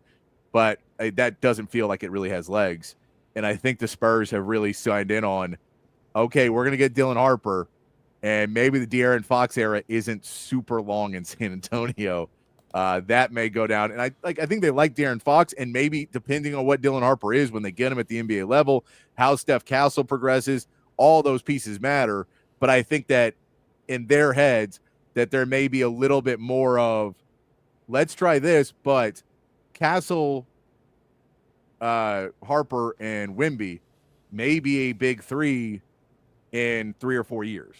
And that may be how you get a dynasty because we drafted all these guys. Yeah. And so maybe that's kind of it. And we trade De'Aaron Fox off for the last piece, or we go get, one more piece or a couple guys to fill out the roster that way in a year or two. But I don't. It's an interesting one. It feels like they're going to go Dylan Harper now. That's been decided. They're not going to trade the pick. Anything's still possible. We know that there's stealth negotiations now. Well, they're gonna. I think the Spurs are being really smart about this, and they're going to listen to everything that you see come draft time. I do think that, and not even that I've talked myself into Dylan Harper. By the way, a lot of drafts would be the number one pick. Yeah, and has an elite trait that not every draft do you get a player that has an elite trait. He has an elite trait, which is being able to finish at the rim. He finishes at an elite, at a Zion. We were talking about Zion at the top of this. Like that's where he's metriced, being able to finish at the cup with either hand, which is really impressive for a guard. But those are some of the best metrics you've seen since like Derrick Rose, his ability to finish and get to the cup. So that skill set alone unlocks so much, even as a secondary creator. Is you get the elite trait guy on your team first, and you figure everything out. That's my approach to this. Unless somebody is giving you just an OMG offer, which is why they're listening. But I think a lot of the leaks that you hear, because every day somebody will text me and be like, "Oh, the Spurs might trade with the Sixers, or the Spurs are talking to this team." No, those are those teams reporting that they called. Right? Yeah, that's Daryl Morey calling up and going, "Hey, would you like to trade back? We'll give you like a first down the road." Like, no, we're not giving up a possible generational talent, right? No, for a guess. And that's everyone else in the draft is still a guess. Like Trey Johnson's awesome, but he's a guess because you just don't know at the NBA level. Is he a role player? Is he a bench player? Is he a starter? Is he an all-star? His ceiling, a lot of these guys' ceilings is all pro. But the floor is a lot lower. And Agreed. With the Dylan Harper, with the Cooper Flag, those two guys, you're like, the floor is you see the probably, floor. The floor is like all-star. The floor is, we believe this guy at some point in his career will be an all-star. Now, that doesn't mean he'll be a 10-time all-star or anything else, but it does mean he could be, Tyrese Halliburton's like a 4-time all-star. He could be that. He could be someone that's a 1 or 2-time all-star. We think he's that level is kind of the floor. And the starter is really the bottom of the barrel. Worst thing ever is he doesn't get one because of his position. But I think in all reality, when you look at these other guys, like, dude, there's some guys like Ace Bailey's a guy that you go, Ace Bailey could be out of the league in 3 years. Like, you don't expect him to be. You but don't that expect is him the to actual be. floor. The actual floor is all over he doesn't the place work hard with enough. Ace. Yeah, it's all over the place. It's and bad. that's the thing is he doesn't work hard enough, and that's going to kill him. That's the floor of it. He shows up and he's not serious in the NBA. It's over quick. Anthony Bennett will tell you it can be over real quick if you don't work. That is true. Here's the other problem with Ace Bailey. Him and Dylan Harper look like they're the same height. I will never forget them two dudes standing next to each other at the draft lottery thing. No, that's because Dylan Harper is apparently 6'10". Either Dylan Harper's 6'10" or these brothers are both 6'6". And it turned out to be that brother, Dylan Harper, measured out a legit 6'6" with shoes. Yeah. And Ace Bailey is 6'7". And so that 6'10" narrative that he carried out of high school was false. So that's number one. Right off the bat, 3 inches is a big difference in this league. Huge difference. You're now 6'7". You're not that whole shot creation dynamic. Like, I can't even compare you to Jabari Smith anymore because you're not even comparable in terms of frame, right? And so then on top of that, the workout situation that's been going on. I don't know who's representing the young man. When I listen to Ace Bailey talk, he sounds like he's serious about basketball, but it's unfortunate the things you've been hearing in the workout things. And this is where the Spurs, being in the position that they're in, getting a Dylan Harper, father being an NBA player. I don't know if you saw the Bruce Bowen interview. They asked Bruce Bowen about Dylan Harper because Bruce Bowen said he's really close to Ron Harper. Yeah. And he's like behind the scenes, like, yeah, he's like the things that the Spurs will give him for his early development in the league, whether he's on the ball or not, is invaluable because we know this league and we know how unstable this league can be. So just going somewhere stable. Well, and so that is the thought for Ace Bailey is Ace Bailey doing a move to, I want to lower my value as far as possible, to drop into a situation I want to be in. True. Because I do not want to end up in Washington, and I do not want to end up in Utah, and I do not want to end up on some of these teams that suck, or the Hornets, some of these teams that are bad, and they're going to continue to be bad, and I'm just another piece in there. I'm just another cog in the machine that is not going to do anything. So that is somewhat the thought, is maybe he's trying to play a system. Now, you can do that, but that also doesn't mean you.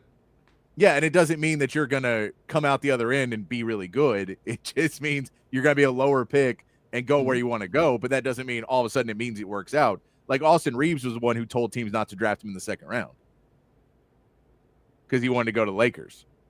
And he basically had all these teams that were like, we like you. And he's like, I'm going to be third string small forward. I don't want to be the third string small forward. These guys need what I do. The way I play will work really well in their system. So send me there. And that was, he told teams not to draft him. So like that happens where people kind of look at it. Now, when you're supposed to be the number 3 pick, that becomes a lot harder because now you're really, really hoping that one of these poorly run franchises goes, oh, we don't care about all that bad news. We just take players. So, well, you also have to have, you can't have that bad reputation with everybody, right? Like, no. you have to have that one team that you are targeting or angling for where you know. Oh, he has to have a guarantee. That's what I'm saying is it would really, really, really surprise me if he does not have a guarantee from somebody that if you're there at 10, we take you, or if you're there at 15, we take you, or we'll try and trade up for you, but I guarantee you, you will not fall past this point. And that's now, sometimes people have been told that and they've been lied to. True. But well, it worked out for in Ivy's case. I remember he did not want to go to Sacramento at all. He didn't even go. He did not work out for them. Yeah.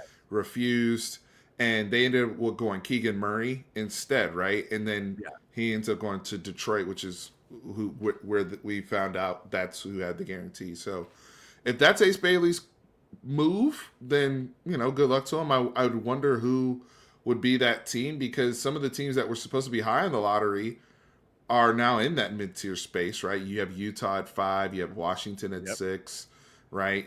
So I'll do it. We have a segment we're gonna do here. We're gonna try to jam some stuff in here in the next hour. But we got some bold predictions I want to make with you, and I'll tell you, I have an Ace Bailey bold prediction of what the team is. So we'll tease that. We'll take a quick break. We come back.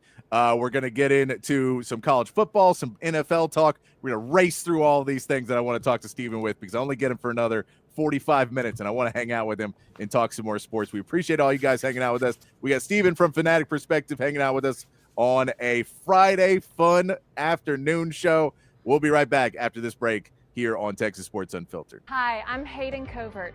Welcome to Covert Buick GMC of Bee Cave, your home in the Hill Country for new and pre-owned Buick and GMC vehicles. With beautiful inventory arriving daily, including the GMC Yukon, Sierra 1500, and Buick Enclave, you'll be certain to find the perfect vehicle at an incredible deal. Our service department is also open for all your vehicle maintenance needs. Visit us today for a test drive. Covert, born and raised in Austin. We are professional grade. Altstadt Beer, the best beer that you can find all throughout the great state of Texas. Y'all know I've been a fan of Altstadt for years now, and if you try it, I think you will be too. If you've already tried it, you know exactly what I am talking about. Altstadt is brewed locally in Fredericksburg, but available all over the state of Texas. So if you're tuned in Austin, San Antonio, Dallas, Houston, it does not matter. You can find Altstadt at a local grocery store or liquor store. They've got a bunch of different brews, something for every beer drinker out there. The lager, the Kolsch, those are their two flagship beers, both award winners. They are fantastic. The Altstadt Light sacrifices on calories but does not sacrifice on the taste. They've got great pills, tons of great seasonals as well. I'm telling you, one sip and you won't go back to the other beers you've been drinking in the past. It is the official beer of BK. It should be the official beer of you as well. It's Altstadt Beer. No impurities, no regrets.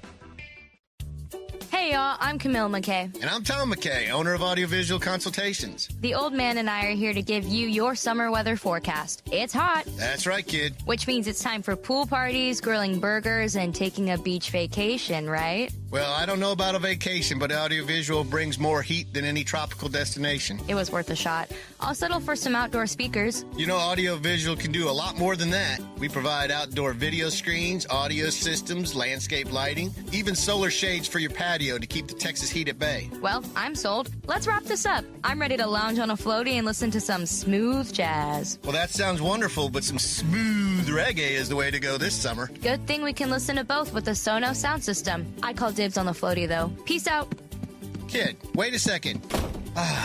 Give us a call at 512-255-8678 or visit us at avconsultations.com. That's 512-255-8678.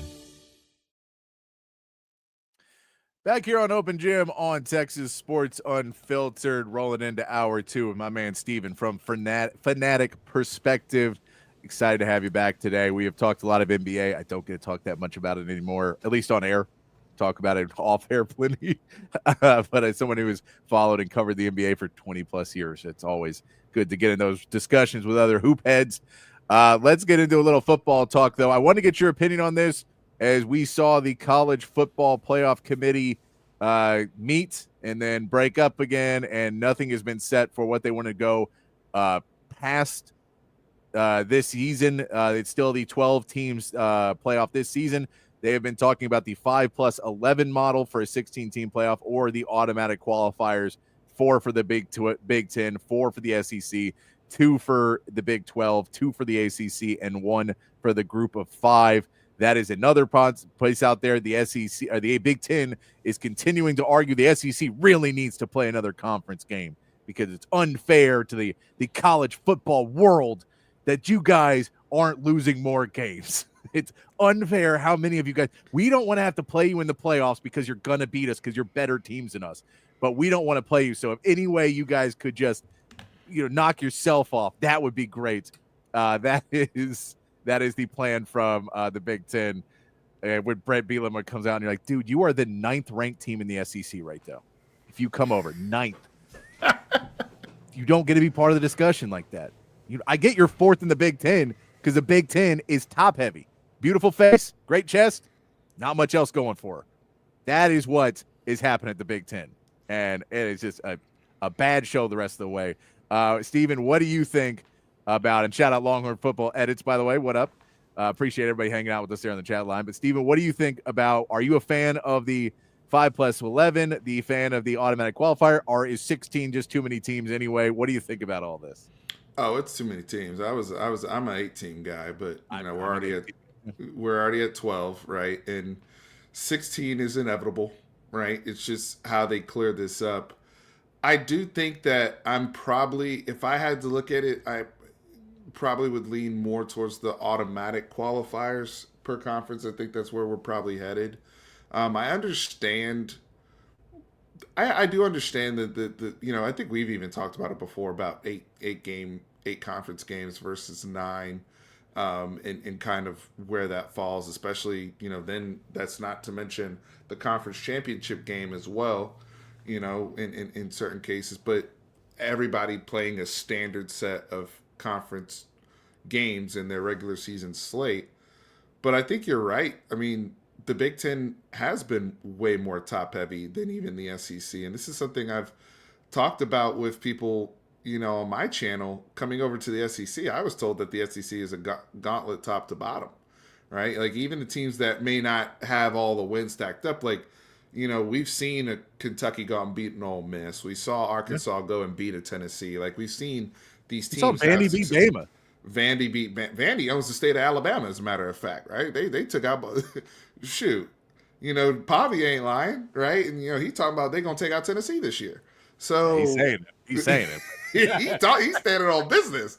So I mean, whereas in the Big Ten, it's still there's some serious gaps. Like I'm from Maryland, right? I mean, Maryland's hanging around there, the Rutgers of the world, There's still some pretty sizable gaps.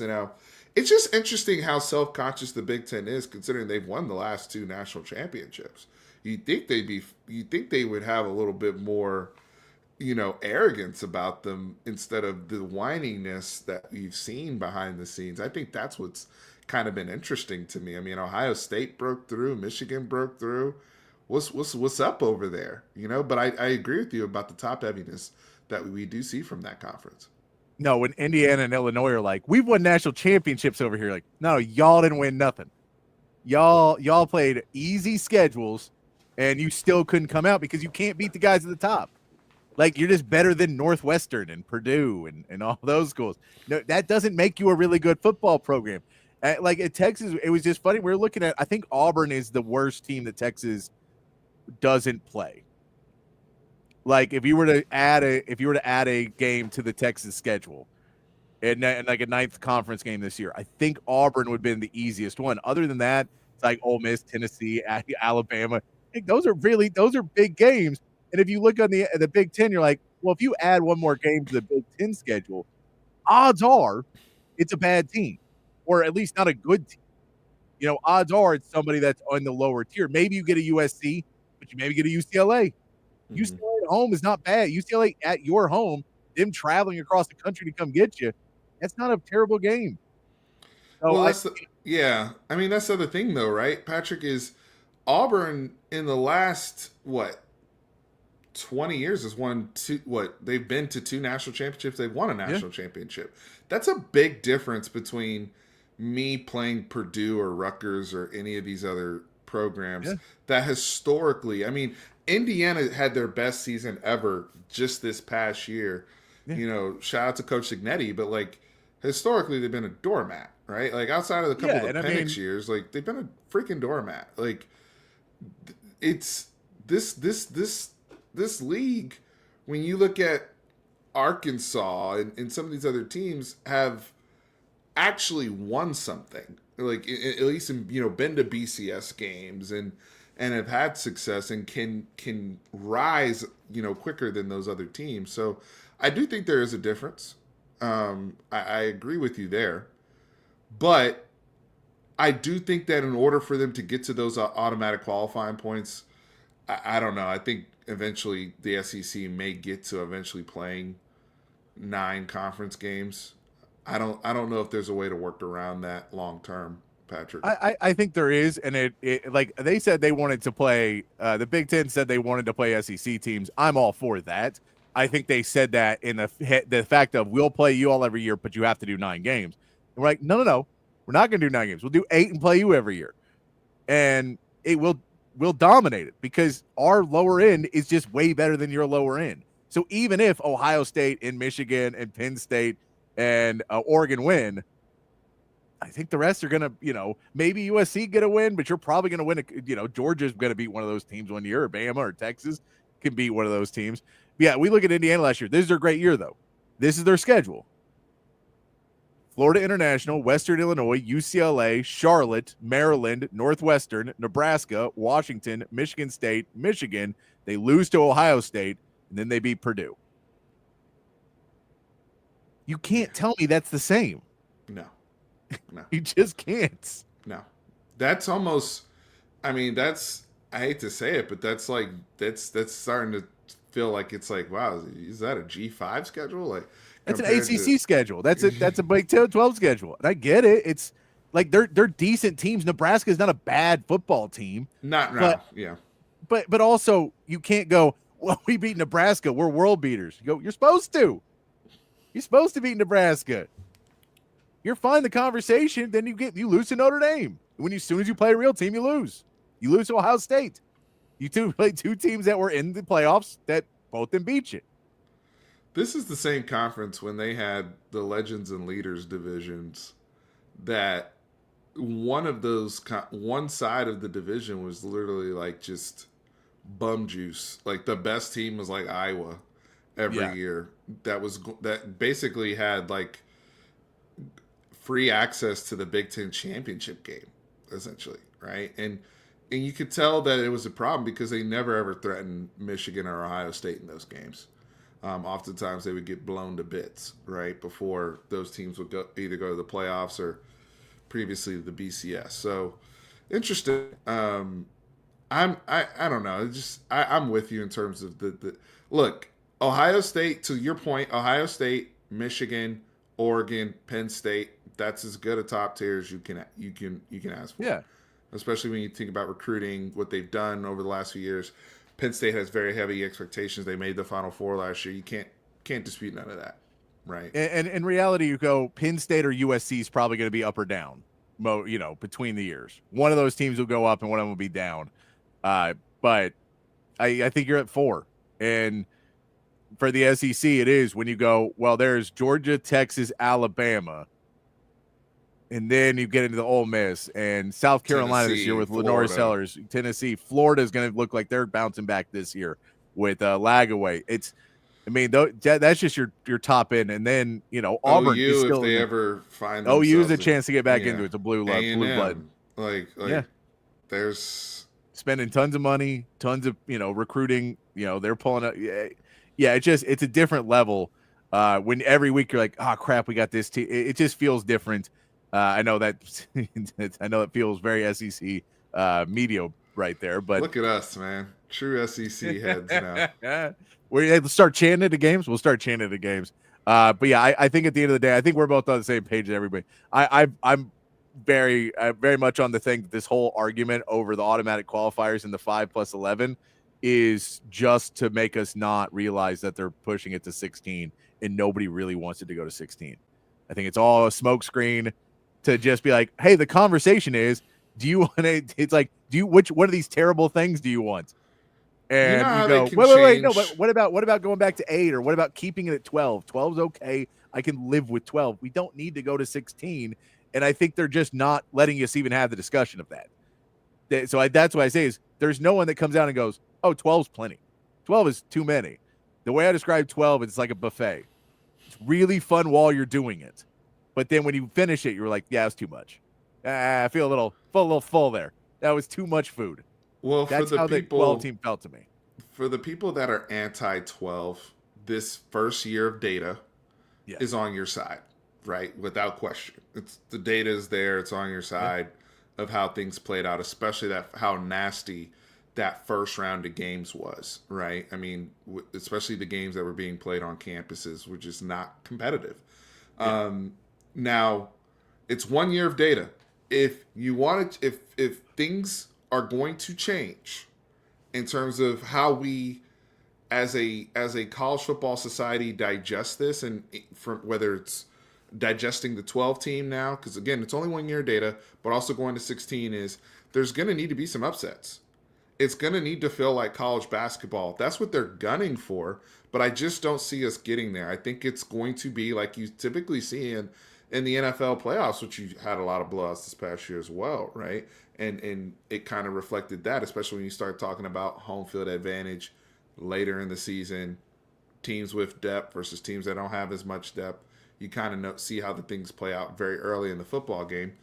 I'm just curious to see if we get any data that's different this time around, or if we start ending up in the same situation where it's like, oh, these first round games are nasty business. Why do we want more of it? Yeah, no, I'm with you. No, I'm with you on that. But the reason is money. It has nothing to do with football. It has nothing to do with. It's all about money at the end of the day, and that's why the Big Ten wants the SEC to play 9 games, is because they want less SEC teams in the finals, and they know at 9 games will lead to more losses, which means a better chance for Big Ten to get teams in. That's what it really is. It has nothing to do with football. It's nothing to do. It's literally just we can get more teams in. If more teams we have in, the more money we make. We want to make more money. It's very annoying, but that is what the world is, and that's what those guys are paid to do, is make the league make money. I want to get to this with you too, as we're rolling through some different paces, trying to get through all this stuff. I want to get through. I'm putting together a roster. So I saw ESPN put out a roster for the team for the last 25 years in the NFL, and 3 Longhorns are on it. You got Justin Tucker, no big surprise, kicker in the NFL. Earl Thomas is there as a safety in the NFL in the last 25 years. Surprising, though, is the running back. The number 1 running back the last 25 years, the starting running back on that roster is Priest Holmes. Oh, Priest Holmes. Because he had that. How many backs did they have? They had 3 backs, I think, and he was a starter, and it was his 3-4 year run at the beginning of the 2000s There's no one that statistically did that when he was just dominating and every year leading the league in rushing yards. At least he was really dominant for a few years because he was better in the NFL than he was in college. He was good in college. It's a lot of that. Not even close. Especially once he got to the Chiefs from the Ravens. Yes, he was one of the top backs in the league for a good sustained period of time. I'm not surprised I guess I'm surprised when you think about how many backs we've had, right, over the last 25 years. LaDainian Tomlinson, Adrian Peterson. Yeah. I don't know why my mind went to Jamal Charles first. I mean, just how good he was.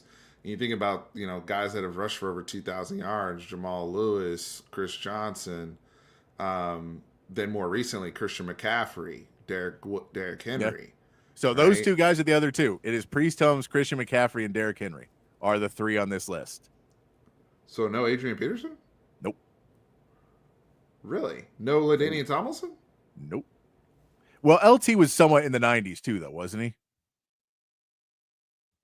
Was LT? I mean, when did LaDainian Tomlinson go in the NFL?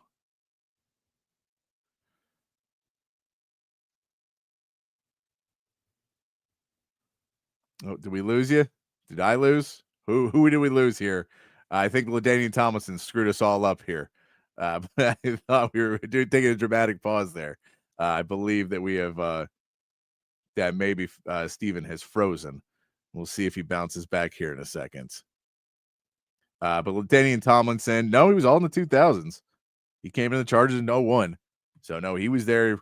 The years are always a difficult one as we see Steven trying to see if he's back. I love the face that it is frozen on. If I'm still going, I think I'm still going. If anybody's in the chat or the text line wants to say what's happening right now, there we go. He dropped off. So I think that it's just me doing it right now. By the way, we appreciate everybody hanging out with us. But so I want to go through the list for the Longhorns. I'm waiting for Steven to get back. We'll see if he pops back on here in a minute. Sometimes people drop off real quick and then they can jump right back on. So we'll get into that in a minute.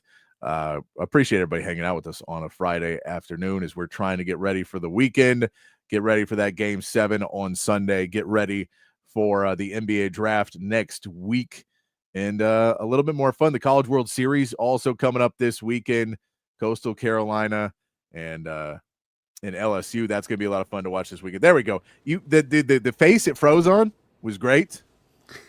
It was you said LaDainian Tomlinson. I thought you were taking a dramatic pause, and then it just stayed.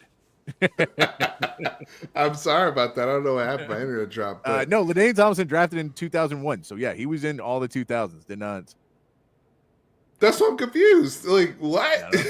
What? No, and that's I think they did. What? I think that they had, they for whatever reason, whatever their rankings or whatever else is. So, but to get to where we want to get to is, so I'm putting one together for the Longhorns for the last 25 years. And so there's some of them that are kind of givens, and there's some that will be, and then there's some that start to have questions because I'm going with the 53-man roster concept, not the 85-man, because it makes it really easy. Now we're stretching if we're going to 85-man. Especially in the time period. Thank you, Roy. I appreciate you. So here's a couple of questions to throw at you. For quarterback, we know Vince and Colt are on it, right? Vince and Colt have to be on it. But then the third quarterback on there, is it Sam Ehlinger or is it Quinn Ewers? That's a tough one. I would slightly, very, very slightly go Quinn only because of the success, the second team all SEC. I love Sam Ehlinger to death. I know, and that's what's funny about this is I think if I talk to people who do this a lot more and go through and have covered the team a little bit more, I think I'm getting much more Quins. And if you just talk to fans, it's way more Sam's because Sam is much more beloved and Quinn was not beloved by Texas fans at the same level. But I think you're right because 2 college football playoff appearances feels like it has to be recognized over a Sugar Bowl win, which Sugar Bowl win was great, but it was, I don't know if that falls into it there. No disrespect to Sam. He doesn't have a 4th and 13 either. No, and that's the thing is it's a conversation. Case McCoy's not getting in there. David Ash, those guys aren't in the conversation. Like them, they're not in the conversation. Yeah. But it's Sam or Quinn, and so that one's there. We went with 4 running backs. They did a fullback in the NFL one. We said there's not a fullback. There's 4 running backs that kind of have to be on it for Texas. So we had to put the 4 running backs. It's Cedric Benson, Bijan Robinson, Jamal Charles, and Dante Foreman. Those all 4 of those guys have to be on it. Like, there's other great running backs for Texas that have been the last 25 years. But I don't think that. And no, Colby, he did not. He did not have the same talent. He definitely didn't have the same O-line. We can say that for sure. Sam didn't have the same talent, no. But let's not act like Sam did not play with no talent either, right? Like, there were teams that he was the quarterback of that also underperformed while playing in the Big 12, right? There's I think we have, and then on top of that, rivalry games, which Sam only really had the opportunity to play against OU. I mean, he beat OU one time, right? Like, that also matters to me as well. Granted, those OU teams he was facing were better, but I just think that you have to give the nod to Quinn in this exercise with, when you consider the entire body of work. Yeah, and it's a really tough question. And these are the ones, it's like a lot of these positions, it's not the one at the top, it's the ones that are behind them, and you go, well, there's only 3 spots, and there's 2 guys that are really kind of sitting equivalent of what they've done and what they meant to the school. But it's, again, I think the 2 college football playoffs is really what turns it over. And Sark's talked about what he meant to the program in terms of recruiting and those types of things. It maybe just puts them a little bit more over the edge, that more people would took Texas seriously because they did have a top recruit coming in Quinn Ewers, where Sam Ehlinger was great and people wanted to play with him, but maybe at a certain point it just wasn't the draw. And there was also, that wasn't Sam's fault either. That was coaching and recruiting outside of this. We go to the wide receivers. So there's a couple that we could change in there. And so if you have any other names that you feel are clearly omitted from the wide receiver list, I have 6 wide receivers. Roy Williams and Jordan Shipley are no-brainers. No-brainers. Quan Cosby, Xavier Worthy, and Limas Swede are also, I feel, pretty safe in there. My last one I put in was B.J. Johnson. I think B.J. deserves to be in there, but there could be cases for other guys. And so someone that Sean brought up from Horn Takes podcast was Colin Johnson, was an interesting name to throw in from, an era where maybe he didn't have the same amount of success, but Colin Johnson was a really good wide receiver for Texas. And so that's, I feel like there's probably a name or 2 you could have in that conversation. So you had Roy, Jordan, Quan, Limas, Xavier Worthy, Limas, and you're going BJ. I'm going BJ. Is who I have on there right now. Okay, so for me, and maybe this is more recency bias, but I'm sorry, Devin Duvernay has to be in the conversation with. Oh, I like that. I like that name. I like Devin that. Duvernay. I mean, he had led the country in receptions, or was up there in receiving yards. Devin Duvernay had a monster 2019. The other person would be Little Jordan Humphrey. I liked him too. Little Jordan, and the reason why I also say Little Jordan Humphrey could be in consideration is positional versatility. If we're talking a 53-man roster, right? He could play H-back, he could play receiver, he could play tight end, slot, all sorts of different things. And he was really unguardable his last year at Texas as well. So those 2 for me would probably be my 6-man person. All right, I like it. So I'm trying to put the names up, and then I'm going to next week start to put together stats and all these other pieces so we can have the real conversation. But this is the preliminary stuff. I was like, I got a couple guests. I like it. On Thursday, Friday. So I need to pick the other brains so I don't look like an idiot when I forget about Devin Duvernay. Forget Devin Duvernay. I didn't want to be an idiot, Devin's 2019 alone, he has to. Love it, dude. I love it. Devin Duvernay is a great pull, and it's just, sometimes names escape me. It's hard. 25 years is a long time. It is, and I wasn't responsible with things I did to my brain in that period of time. Started drinking about 2001, and maybe I overdid it a little bit. Tight end position. So this one is David Thomas is going to be on the list. I think Bo Scaife makes it on the list. And then the third one, I have Jermichael Finley. I think Gunnar Helm is in that conversation after what he did last year. I think there's maybe, JT Sanders could maybe, but I think Bo Scaife played more years, and Bo Scaife played forever because he kept getting hurt.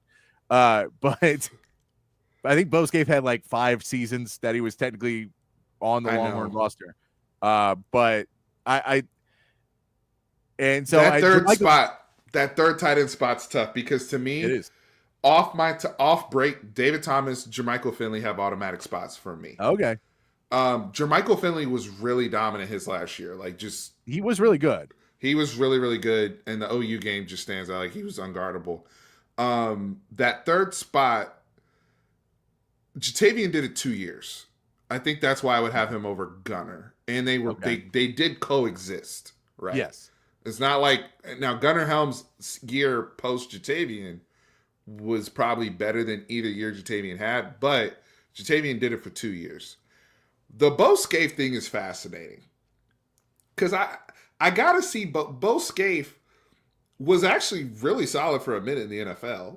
Yeah. Right? Like, I gotta see the numbers because he did miss so much time at Texas. Yeah. No, and that was the thing is like Bo Scaife, when I think of Texas tight ends, I think Bo Scaife is like, he's one of the first names that comes up because he was there for a while. He started for a while and he was always supposed to be as great. And he was. I mean, he plays. But yeah, the question is he falling there? So again, I'm saying we'll probably end up doing this next Friday. It's probably when we'll actually put together the list. But I'm going to put together numbers between now and then. And so I'm pulling up. So how many names can we throw in to actually compare these numbers and where they go? But yeah, I think Bo Scaife is like, he has to be in the conversation, if nothing else. And the Jermichael Finley one is the argument that people had against it was that Jermichael Finley didn't block. that he was a tight end that was way more of a receiver and maybe split out a little bit more and didn't line up at tight end all the time was the argument against it. I still think he's in there. I still think he's a hell of a tight end for Texas. And I know we went and played at the other level, at the higher level until he kind of injuries started to get him in Green Bay, I believe. Yeah, when you're one of the lead pass catchers, though, I mean, and it's not like his stats are like, but he only played 2 years at Texas. Yeah, like he was so good so early. Yeah, because he shined as his redshirt freshman year, and then redshirt sophomore year, and he's an NFL player, right? Like so, that's a little different. I mean, but David Thomas wasn't. I don't ever think of David Thomas as an elite blocker. Not really, but I mean, He wasn't bad, but it's like David Thomas was a pass catcher. Like, let's be honest. So. No, I'm with you. I like it. Going over to left tackle, I got Kelvin Banks and Connor Williams. Set it and forget it. Yeah, I'm cool with that. Left guard, Casey Studdard and Trey Hopkins. Okay. Center. Another one that we have to throw in who gets knocked out of this. I have Lyle Sinline, Zach Shackelford, and Jake Majors. I only can keep 2. Only keep 2. Sinline and Majors. Okay. Yeah, I mean, Zach Shackelford was really good. It was just kind of in years that weren't necessarily as great. And Jake Majors he played so many games. Like, just in longevity, he gets to be on the list. Right guard, I got Derek Dockery and DJ Campbell. Jonathan Scott is also somebody that could be in that conversation as well. If we don't want to put in DJ Campbell, we could go Jonathan Scott, which is a little bit older. I had DJ Campbell because I was having trouble coming up with people. No Justin Blaylock? He's my right tackle. He played guard and tackle, so. Okay. I probably consider Blaylock more of a guard personally. But I don't. Off the top of my head, I don't remember his snaps because you're right. He did play both. Yeah. But when I think of Blaylock, I think of him more on the guard side. Still what I was waiting for. But who was the first name you said? Derek Dockery. Derek Dockery. Yeah. And then we still have Mike Williams, and. But Mike Williams was pre-2000, wasn't he? He was 2002. Was he? Let's see. And the other big man, that what's his name, Leonard Davis. I thought Leonard Davis was definitely 90s. That was the reason they were on my list, is I thought they were before. Let's verify. I'm pretty sure they were early, like 2000. Yeah, he was drafted in 2001, so he would have played the year 2000, but he played mostly before that. Okay. But they might be able to pop in there. We'll have to look at numbers and how many how many games How they many actually snaps? Yeah, because Leonard Davis. So like Leonard Davis was consensus first team All-American 2000. Okay. So I mean, it's yeah, like, then he might fall in there because Leonard Davis is a beast. He's beast. and Mike You Williams. can make it easy. Yeah, Leonard Davis and Mike Williams are both pieces. I also had so my right tackle was Justin Blaylock and Sam Cosme also. Cosme, yeah. So that was the other one. All right, so we'll throw in those two names as well to put onto our research list. That's also the offensive line too. You're kind of moving guys around to fit into the right positions of where they are to make it work out the way you need it to work out. Let's go over to the defense real quick. We have the edge. My edge rushers: Jackson Jeffcoat, Alex Okafor, Corey Redding, and Brian Robinson. There's also Tim Crowder is on that list as well as somebody that maybe you would want to put in there.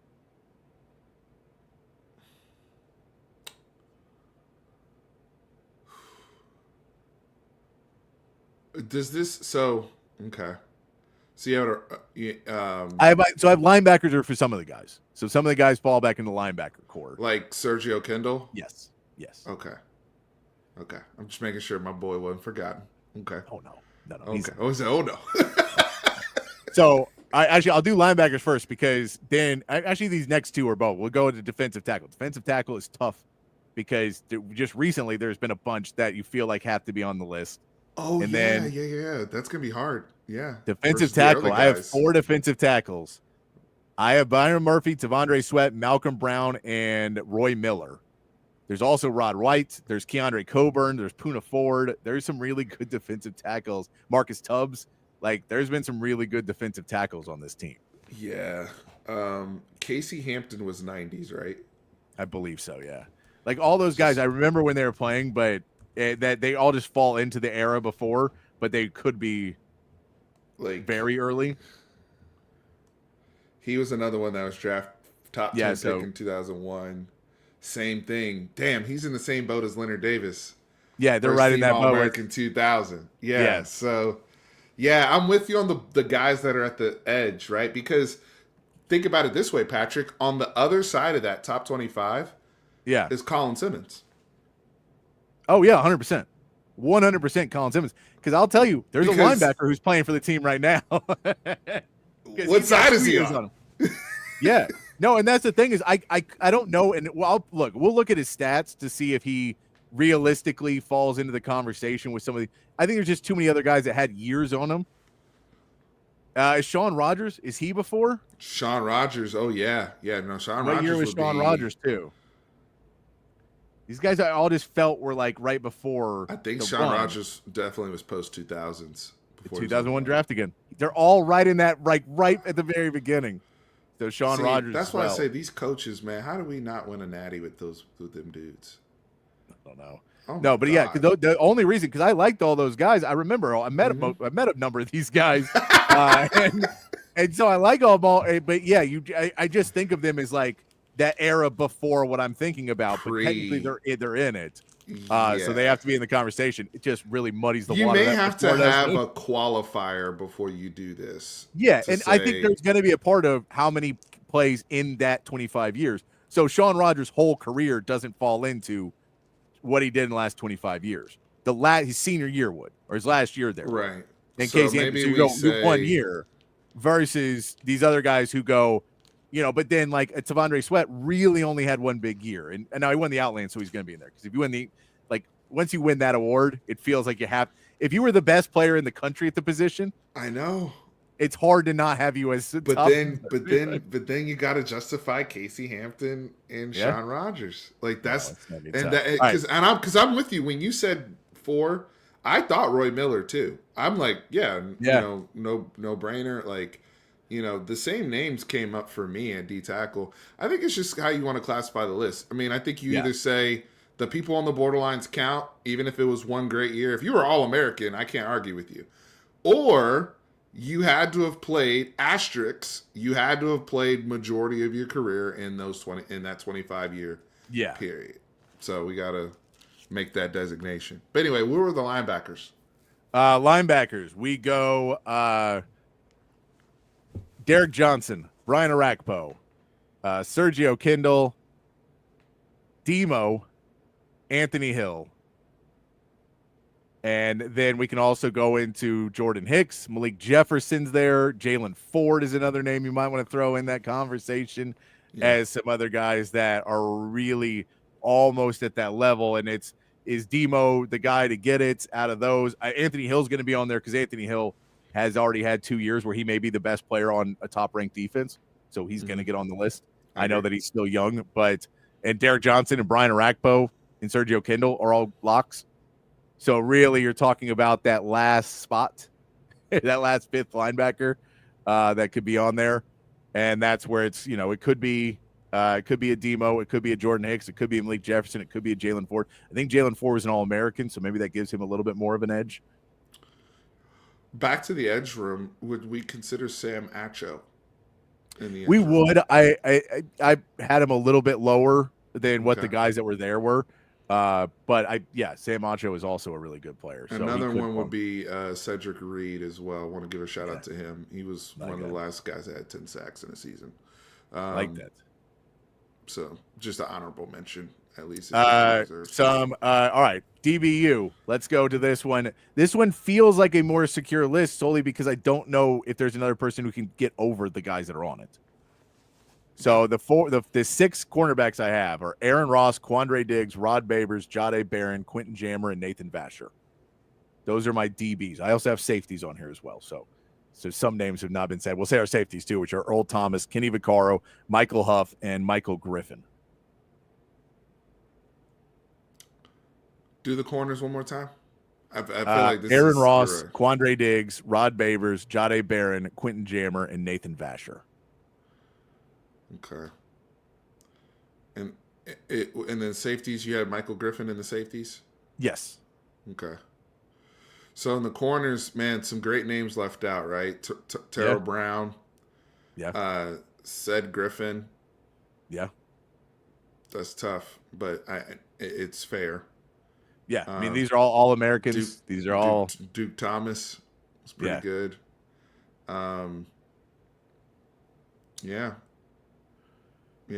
No, this.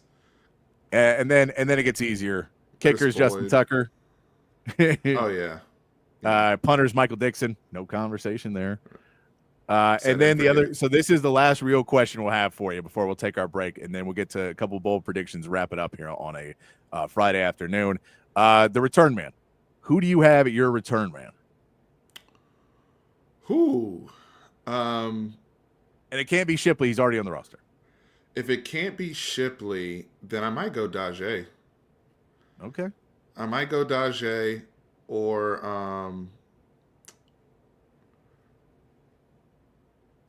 Earl Thomas, Earl Thomas on the safeties. Yeah, we can't go Worthy because Worthy was a first team all returner.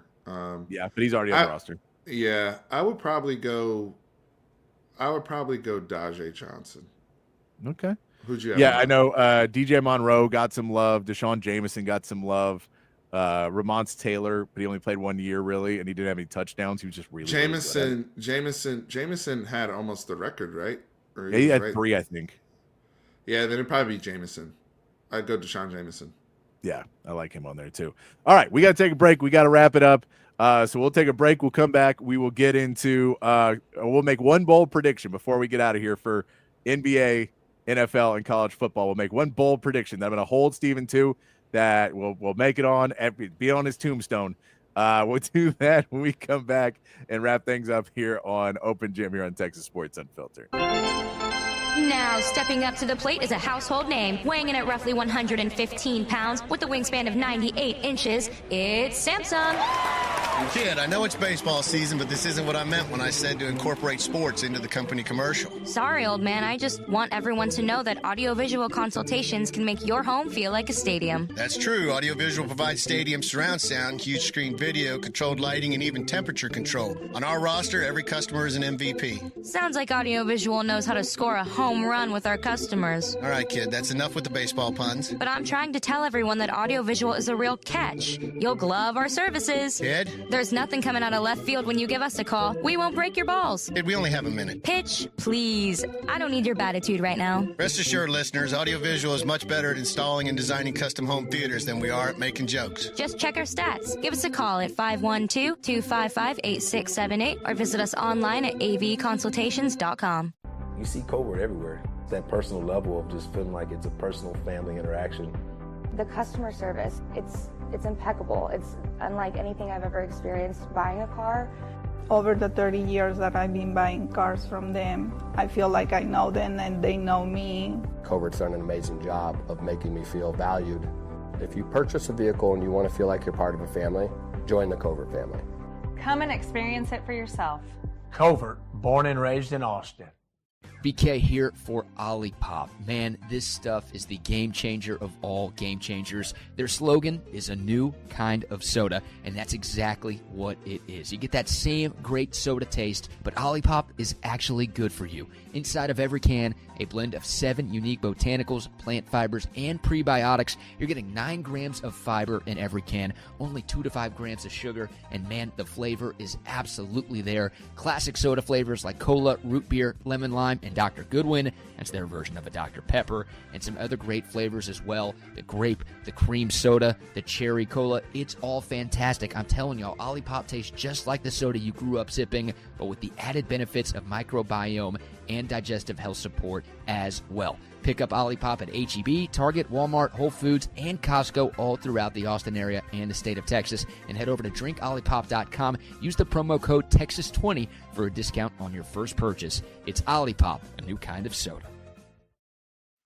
All right, back here on Open Gym on Texas Sports Unfiltered, having too much fun hanging out with my man Steven from Fanatic Perspective. So now we are up against it. So we're going to rush through this lightning round style to get to the end of the show, get our plugs in, and have a good weekend.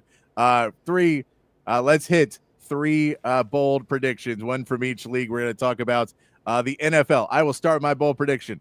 The Panthers win 10 games this year. I'll actually like that. Panthers win. Their schedule's not that bad. The division is bad. They can win 10 games. I think they take a huge step forward this year. Bryce Young, the way he finished last year, looked very, very good. Draft-wise, them getting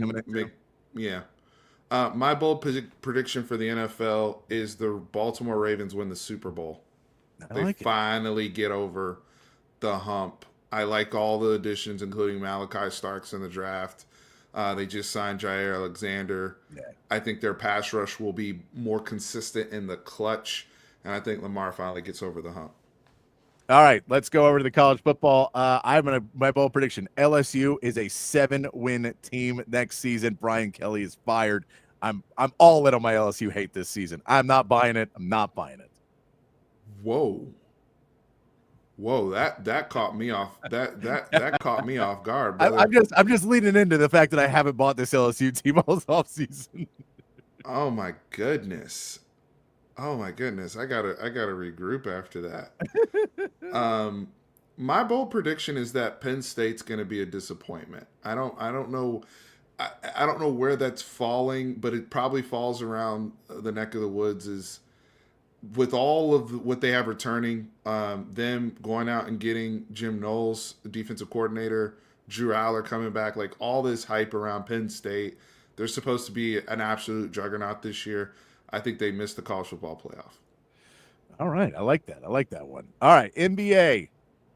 I'll actually give you 2 in the NBA. 1, Ace Bailey ends up in the Brooklyn Nets. The Brooklyn Nets who play around New Jersey, where Rutgers is, and maybe have a connection to him already, possibly have some inside, and they are like the 9th, 10th, and they maybe trade up if he falls to like 5 or 6, and they go get and Ace Bailey ends up on Brooklyn. I don't know if it works out or not, but I think Brooklyn, that's my best guess. of what team Ace Bailey is trying to suck for and be a jerk for. Wow. I actually, it's interesting with especially how he got to Rutgers and everything. I'll do a fun one. Wemby, Victor Wembanyama not only wins comeback player of the year, but he makes first team All-NBA next season. I love it. I love it. My final one I'll give you real quick. Kevin Durant ends up in Minnesota. It's the only team that's going to be willing to give anything for him. And he doesn't want to go there, but that's why I think where he ends up. All right. Steven, had too much fun today. Tell everybody where they can find you and what you're doing. Thanks for having me here. Love it here on Open Gym. Fanatic Perspective on YouTube, all social media platforms. We're talking about everything we just discussed today. Just love this Texas Sports Unfiltered app and opportunity. Follow me on all social medias. Free to show love. Appreciate y'all. Thank you, Patrick. Have a great weekend. I love it. All right, we're going to be back on Monday. Matt will be back talking some Elite 11. He was out there, so we'll get the full report on Diabell, who ended up winning the MVP out there, about how he's about to take over Texas, and he's even better than Arch Manning. Should bench Arch this year and get him to graduate early. We should do all that. All right, we're going to come back. We'll be back Monday, but until then, be kind, be safe, keep your underwear clean, and we'll see you right back here on Monday for more from